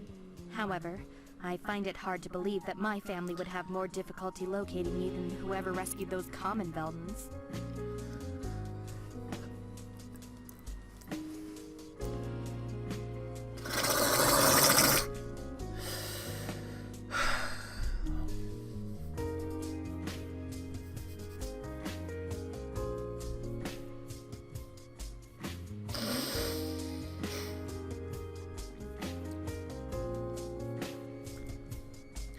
How do you know they're just common Veldens?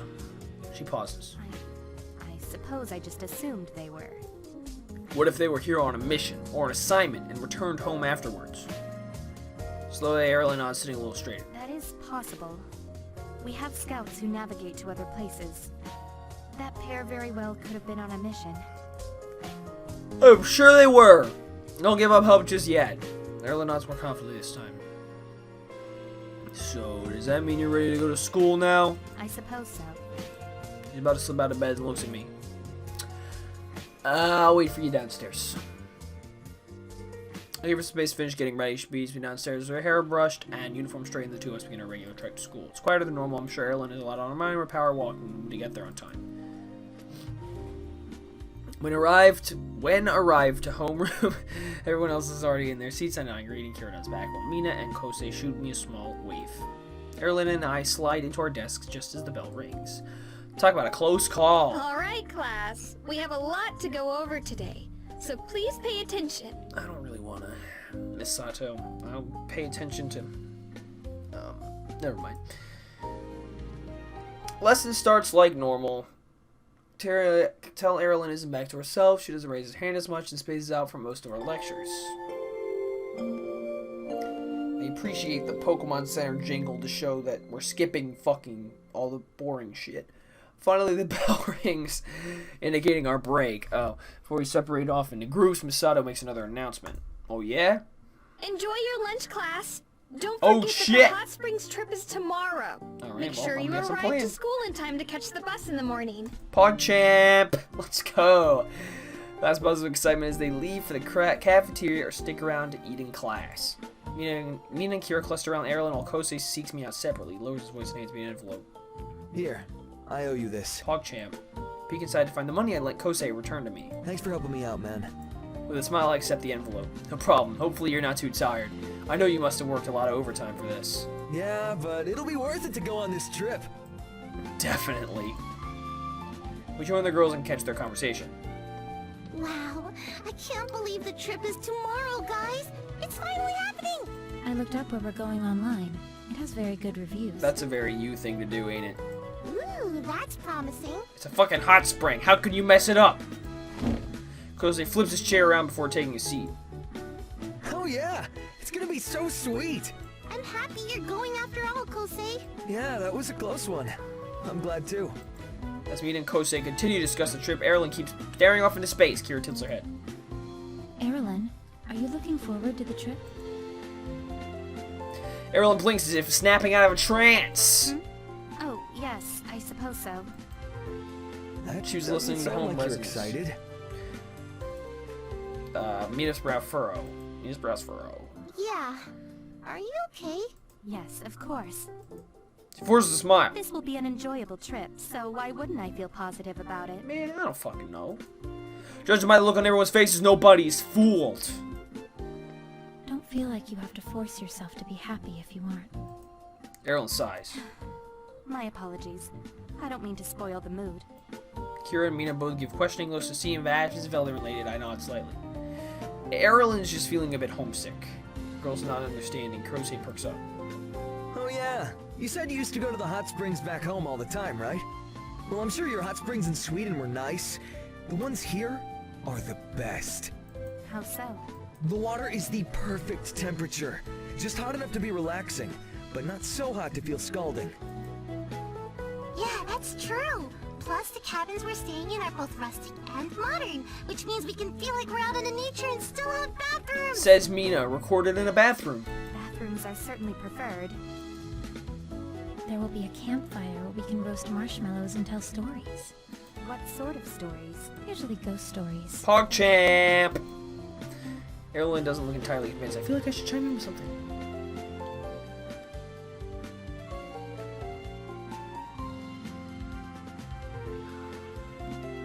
Delicious food! My mouth waters just thinking about the dinner we'll eat at the hot springs. Not only will we have an awesome soak in the spring afterwards, we'll be treated to a delicious dinner. What could be better than a fancy meal all for free? She raises a brow. I should not be surprised you're thinking about food. Yeah, you're goddamn right. Well, it is lunchtime. Erlen looks at each of us in turn, and a genuine smile lights her face. After all of that, how could I not be excited? I expect this trip will be really fun. Yes, it's going to be awesome.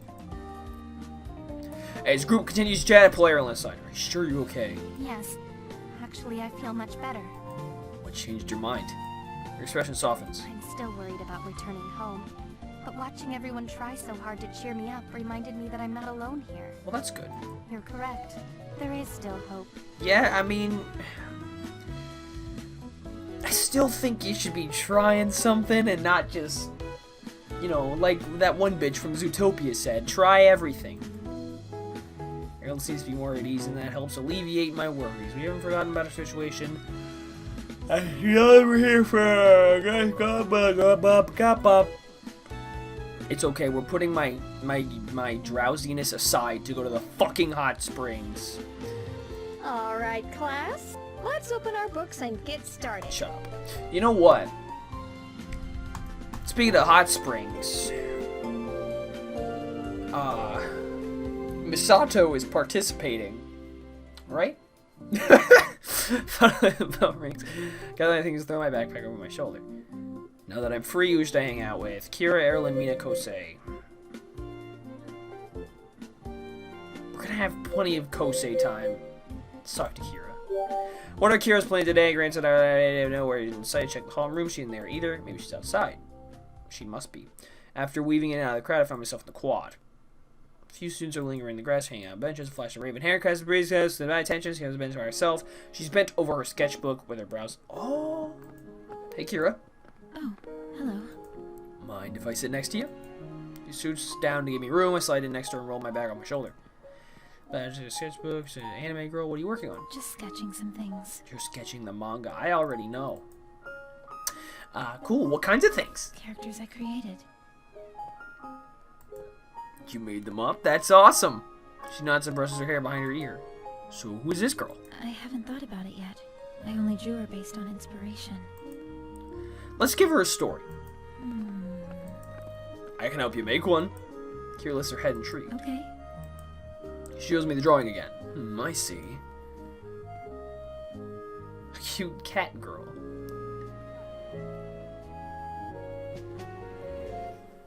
Was there... Okay, so we just fucking make one up, alright.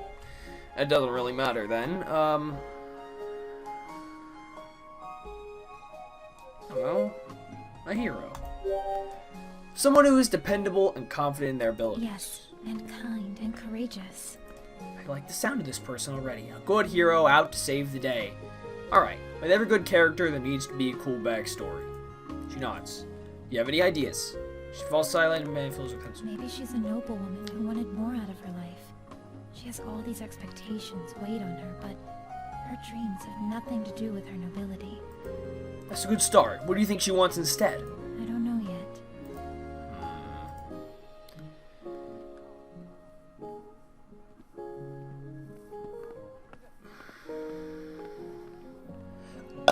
She wants to... We're making like Sailor Moon out of this. Because that's what I'm leaning towards. I mean, that's what I want to... That's what I would want to watch, you know?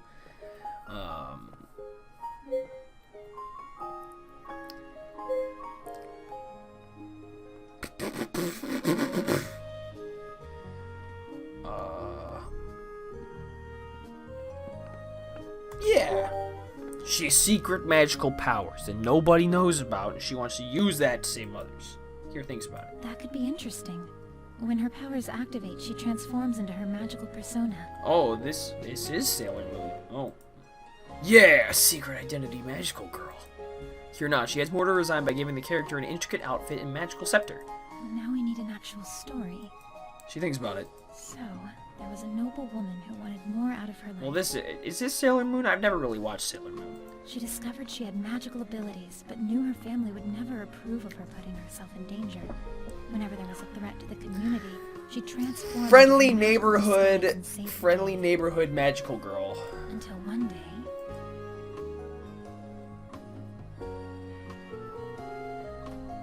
Magical disguise saved the day. Oh well, adventure.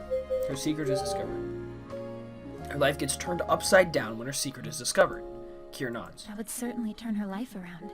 She'd need to choose between her responsibilities to her family and her newfound passion, and see if there was a way she could do both.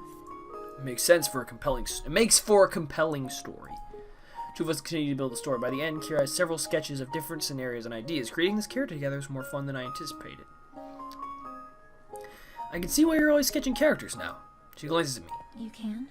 Yeah, it's actually really fun to create stories for people. It really is. Look at that. That's the face. That's it right there. Something about her tone makes me pause. You don't normally do this, do you? She shakes her head. I draw a lot of characters, but the majority of them don't get used. What about when you're creating mangas? I come up with the story Manga. first. Manga is it's like Pokemon. Pokemon. It's the same shit. Plural. She only touches her drawing. I like this way more, though. Oh yeah? How come? She feels less one-dimensional. Understanding her motivations gives me a better appreciation of who she is. It's too easy to learn one thing about a person and assume that's who they are. She sounds like she's speaking from experience, but I wouldn't have pegged Kira as a judgmental type. When that happens often enough, everyone begins to seem one-dimensional. I think I understand. Kira must deal with a lot of people who make assumptions about her because of her surname. She acts like it's no big deal, but that must affect her more than she lets on. I wonder if that's why she acts so nonchalant all the time. Sounds like that can be exhausting. Sometimes, but you get used to it. The worst part is how you find yourself doing the same thing they do. Yep. You're three-dimensional. This can only go correctly, I think. I don't really think this can go wrong, really.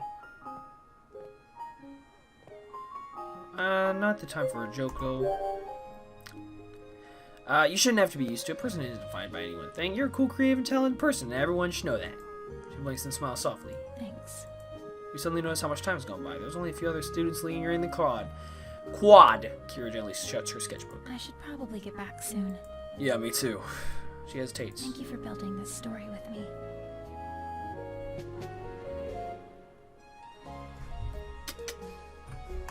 Of course. Maybe we can continue it together. It can be our little project. She offers me a smile. I'd like that. There you go. See, that's the face. That's it. That's the face. See, that's the payoff. This face. It means everything, dude. That's when you go in for the kiss again. I'm telling you, dude. You had the chance at the house, and you fucked it up again. You're going for the kiss. I'm glad we got to bond over something Kira's passionate about. Is brainstorm must feel really comfortable around me. See, that's a I don't even know what you would call it, but that's a telling line right there. Like that is telling the game that, like, whoa, Kira route almost complete. Still just get all my homework. Yeah. Okay, who cares? I sure don't.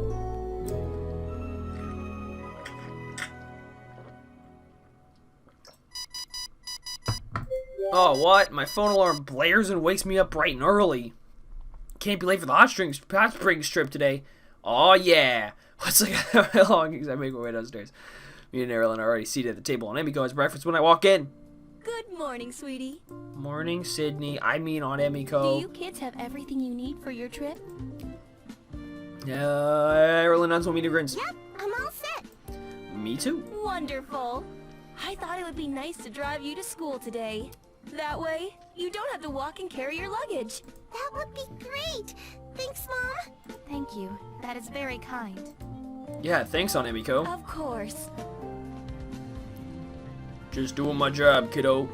Finishing our breakfast. Have a great trip. She gives each a hug and then departs. Follow the crowd on and file onto the buses. Kira already sits in one of the seats and Kosei sits across from her. You sit next to Kira. No. Well, me and Erilyn squeeze in beside Kira while I sit next to Kosei. Once everyone is accounted for, the bus roars to life and we're on our way. Excited gossip and conversation. Yeah, that sounds like high school. Lean my head against the glass and quickly fall asleep. No! This is where you're supposed to be cuddling with Kira, bro. You missed your chance. Hey, wake up. Grown and squint through a bright ribbon of sunlight. When I squint, I blink Kosei's grinning face. Oh, finally! Sit up and rub my eyes. I follow everyone off the bus. Greeted by a beautiful forest. Whoa, look at this cabin. This is decked out. Well, it looks decked out anyway. Giant trees surround the area and flowers sway in the breeze. There's a row of wooden cabins and a building where I assume the reception area is. 2 rangers greet Miss Sato. Sorry, if you hear my pauses, it's because I'm listening to the music. I'm like observing because a lot of the music in this game is really good. Like, I'm like trying to like learn from it. Like I'm trying to do that and read at the same time. Like I'm trying to like take in this music and like learn all I can from it. Cause I do want to like work on like soundtracking. I don't want to do it like full time, but you know, I want to soundtrack a game eventually. Like for realsies. So I'm trying to like pick up some subtle things about the music and like what goes on here. Class, these rangers will show you to your cabins. You'll have time to explore before the first activity, and afterwards you'll be free for the day. We'll meet here for class. Don't be late! Okay. Class? We're having class in the fucking forest? Male ranger leads the boys to the boys' cabins, and the female one leads the girls. Kosei and I follow our ranger to the cabin. It is decked out! Let's go! What's in there? Look at these fucking paintings. There's a swan, and there's a chick, and there's some music notes, and I don't know what that is. There's a rocking chair. Dibs on the rocking chair. Bunks leaning against wooden walls and large windows. Sunshine, cool breeze. Cabin has a rustic and cozy atmosphere. I can tell we'll be comfortable staying here. Other students file in and claim their spots. Kosei and I gravitate to the beds in the corner. Since we have some time, what should I do? Take a walk in the garden? Organize my stuff. What the fuck? No, that's stupid. Stupid. It's stupid. I think I saw Mina at the fire pit. I mean, that could be fun. I guess. Yeah, let's do that. Fuck it. Go outside and get some fresh air. Yep. I leave the cabin to look around, seeing Mina face by the fire pit. Isn't that Mina? Head over and closer. I can tell it's my cousin, even though she has her back turned to me. Hey! Shh. Turns around, there are black streaks painted across her cheeks and leaves thrown through her hair. Her face is carved in determination as she firmly plants a stick into the ground.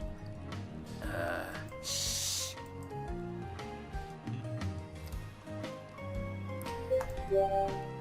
Mina, what is going on? Shh. She ignores me and draws something on the ground with her finger. Behold. She gestures to the stick. What am I looking at? It's a sundial. This is how I'm gonna survive in the wilderness. But you have a cabin. With a stick? Yep. Not only can I use it to tell time, but I can also use it to hunt. Why are you trying to survive in the wild when we're at a camp resort? Just in case. You never know, but now I'm prepared. But what good is his stick? You mean other than those things I just listed? I can also use it to protect myself if it comes down to it.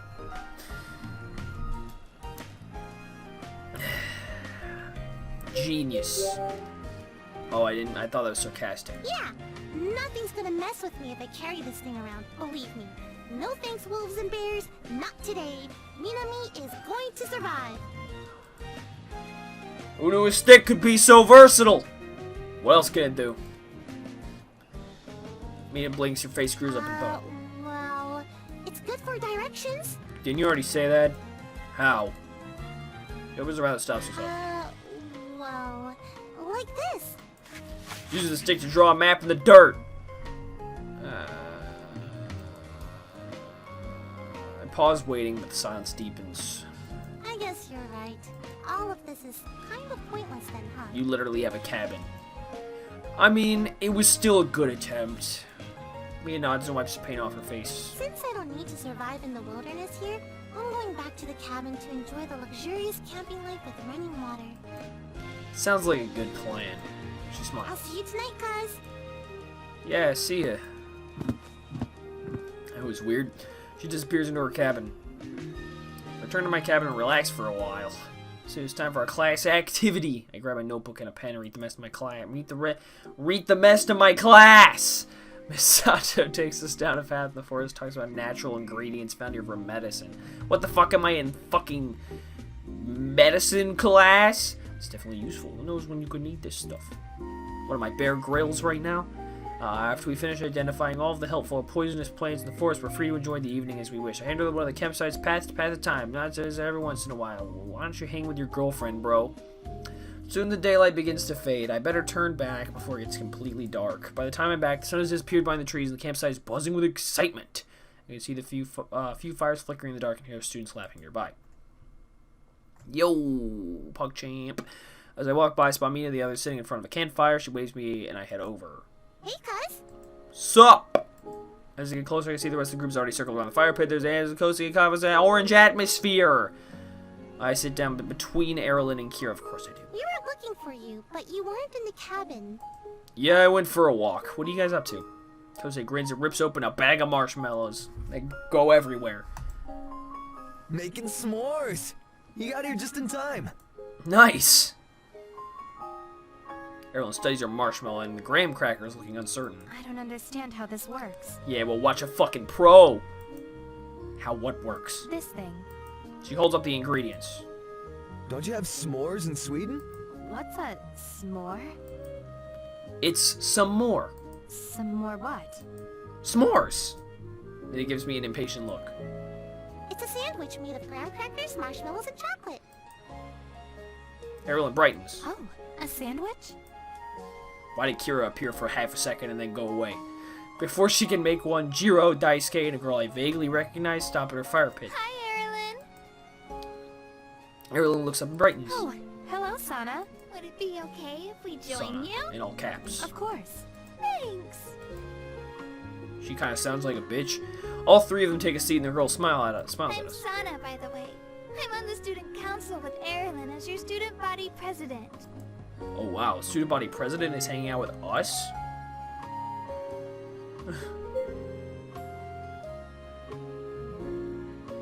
Keep it cool. That's actually pretty cool of Sana to chill with us instead of others in her own grade. Maybe that kind of openness is what got her elected. I nod in greeting. Gus. She returns my nod.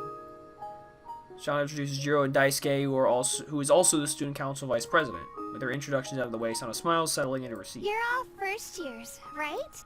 Yeah. It's a tradition among the upperclassmen to tell ghost stories around the campfire. What do you think? Would you like to join us in this tradition? Ooh, that sounds fun. It does? Okay. Kira nods. I love ghost stories. Of course you fucking do. Erilyn flips back her hair. Although I haven't partaken in this tradition before, I do think it sounds intriguing. I haven't told ghost stories around the campfire either. Look at this handsome lad. Sana's eyes widen. Is that true, Daisuke? You didn't tell them at your old school? No, my previous education wasn't nearly as fun as it is here. Oh man, you're missing out! Now we've definitely got to tell them. Everyone seems excited except for Jiro, who shifts unease. Of course, this motherfucker is scared of it. We certain that's a good idea? What if someone gets scared? What if you get scared, pussy? That's the point. He turns to me. What about you, cuz? Everyone else is in, I'm in too. Good. Her smile turns devilish. Because I know a super scary one. Yeah, you could. Oh, then you can go first. Kosei snorts. I bet Mina's story's lame and doesn't scare anyone. Mina crosses her arms. You better hold on to your pants, Kosei, because they'll be scared right off of you. He lifts an eyebrow. Let's hear it then. Alright. Do I need fucking popcorn for this? Once upon a time, there was a family with a beautiful dog. Ever since she was little, she put her hand under her bed and her dog would lick her hand to comfort her. This night was no exception. Her family was away, and it was extra dark and quiet in the house. She kept hearing a tripping noise, but tried to ignore it. She tried to be brave and go to sleep in her bed, but she felt so afraid.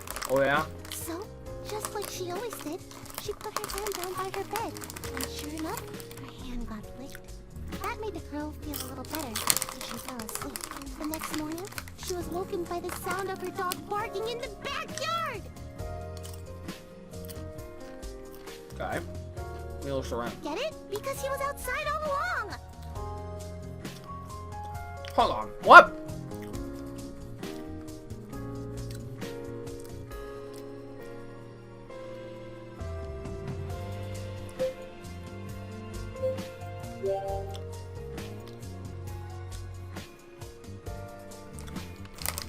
I got my popcorn out for nothing. What the fuck?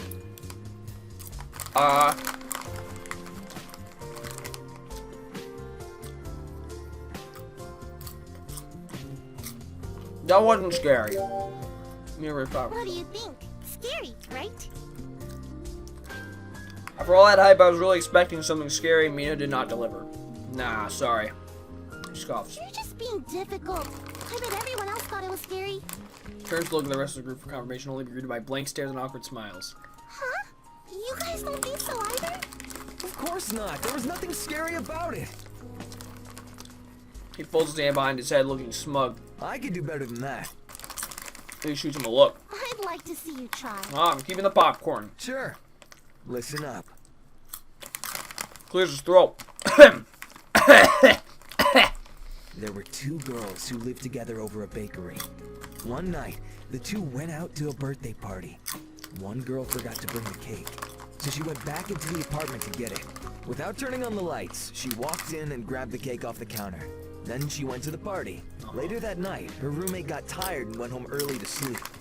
The girl ended up having too much fun, so she stayed over at the birthday girl's place. That happens. The next morning, when she returned home, there was tape around the house and police patrolling the area. She tried to go inside, but the officer stopped her, saying there was a murder. She insisted that it was her roommate and she had to see, but the police wouldn't let her go in. They said it was far too gruesome. She didn't care and pushed past them. And when she walked in, she saw her roommate covered with a white sheet. But on the mirror, covered in blood, was the most horrifying sight she ever saw. In fact, she was so scared that after one look, she fell over, dead.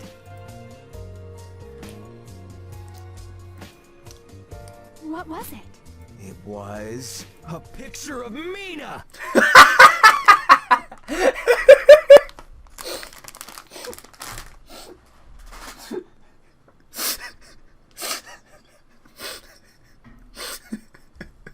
That's funny. Oh fuck. I was finished eating popcorn. That's funny. What? User stares at him because he smirks. See? It's so scary you're all speechless. We're speechless because it makes no sense. Kosei shrugs. Makes a lot of sense to me. No, it doesn't. Why would you even put me in your story? Because you were the scariest thing I could think of. His face twists into a snarl. I'm not scary. Kosei leaps back in his seat with a yelp. Ah! See? Terrifying. I'm going along with it. Fuck it. Kosei's right, she is scary. Wow, Mina, no wonder that girl died of fright. One look at your face right now would scare anyone half to death. Don't you even start, cuz. You fixed her glare on me. I could almost feel the dagger stabbing into me. Eep! I fall over dead. The end. Santa claps Those enthusiast. were both great starts. Maybe I could try my luck at sharing a spooky I know where this is story. going. Go for it, honey. You can do it. Yes, of course. Any story will be better than Jose's monstrosity. You mean your sorry excuse for a story? Jiro hugs himself. I think 2 stories should be enough for one night. Poor guy. I'd actually like to hear another. Exactly. We have time for one more. Yeah, I'm really enjoying all of these. No, you're fucking not, you handsome lad. Get out of town. Count Sonic grins. Glad to hear it.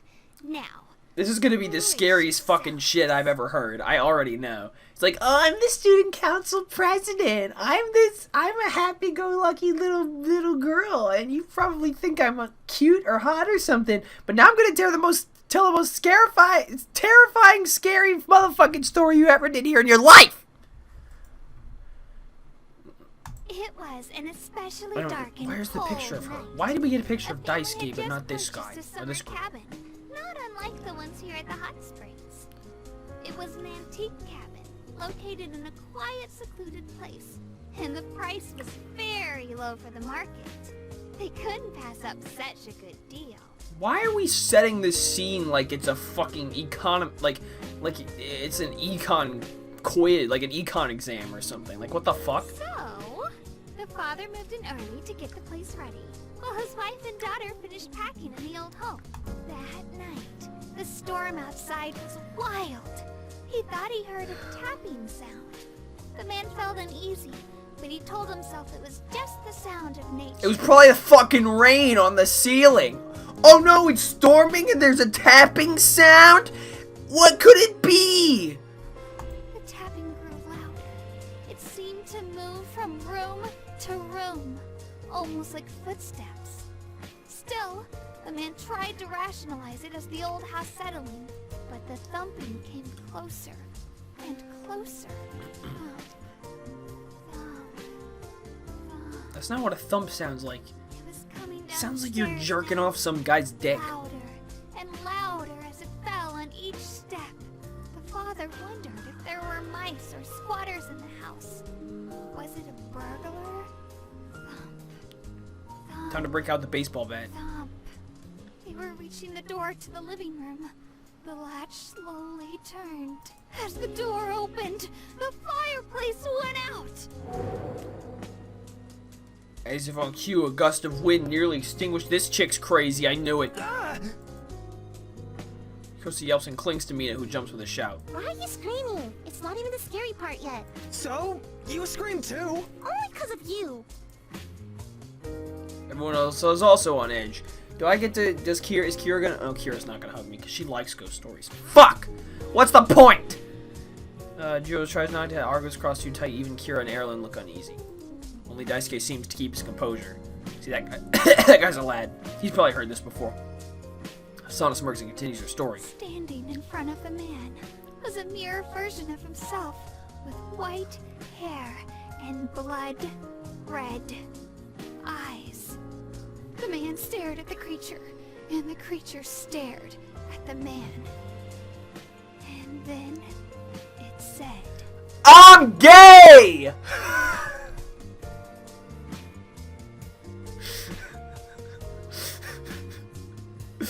"We're mine now!" Aww.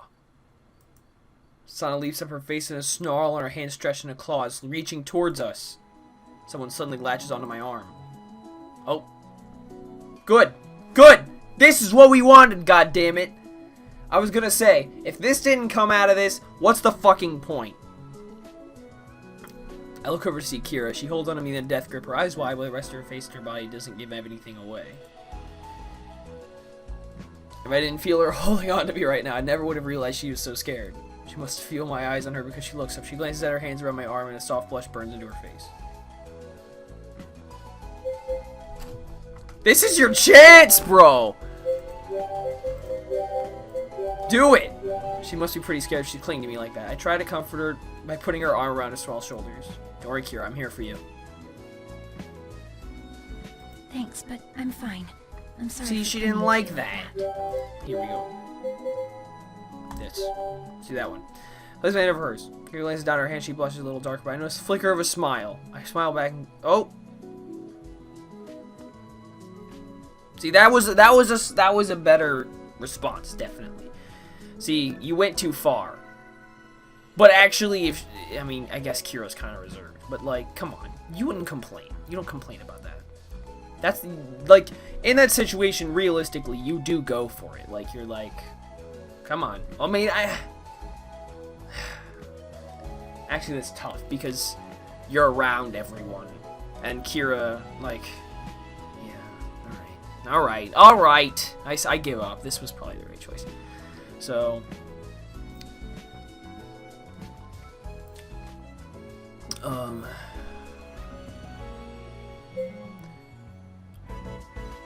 By nose flavor smile. Smile back and give her hand a squeeze. She squeezes back. Good. Good. Yes. This is... Okay. Yeah, okay. I'm like going into analytics mode right now. Like, okay, because this is her type. You don't want to be too obvious about something, so going for the arm is too much. But the hand is subtle enough that she wouldn't pull away. See, that's the face. There's the face again. My heart flutters. She's really cute. Hey, let go already! Huh. Kira and I jump apart. Oh, god damn it. We see Kosei clinging onto Mina like a lifeline. His arms were wrapped around her head, which is tucked securely into his chest. Mina flushes and tries to get away, but to no avail. Hey! I said let go! Kosei shakes his head. No way! I am never letting go! Laughter puffs out of me.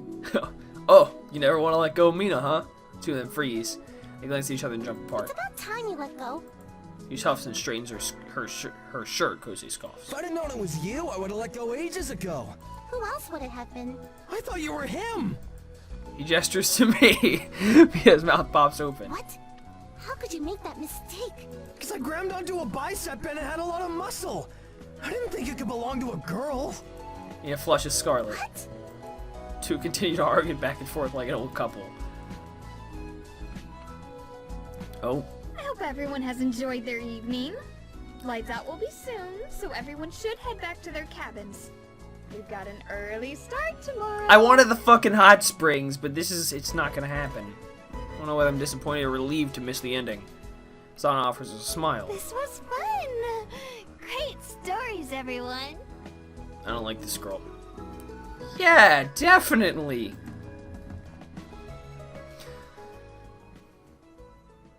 Still feeling uneasy from Sana's story. Jiro sticks by Daisuke's side like glue while Kira, Mina, and Erlen try to jump towards the cabin. God damn it, she ruined our fucking hand-holding moment. You sleep, still follow shoes, and then jump into bed. It's always weird sleeping in a new place, and Sana's story didn't help. I toss and turn before eventually falling asleep.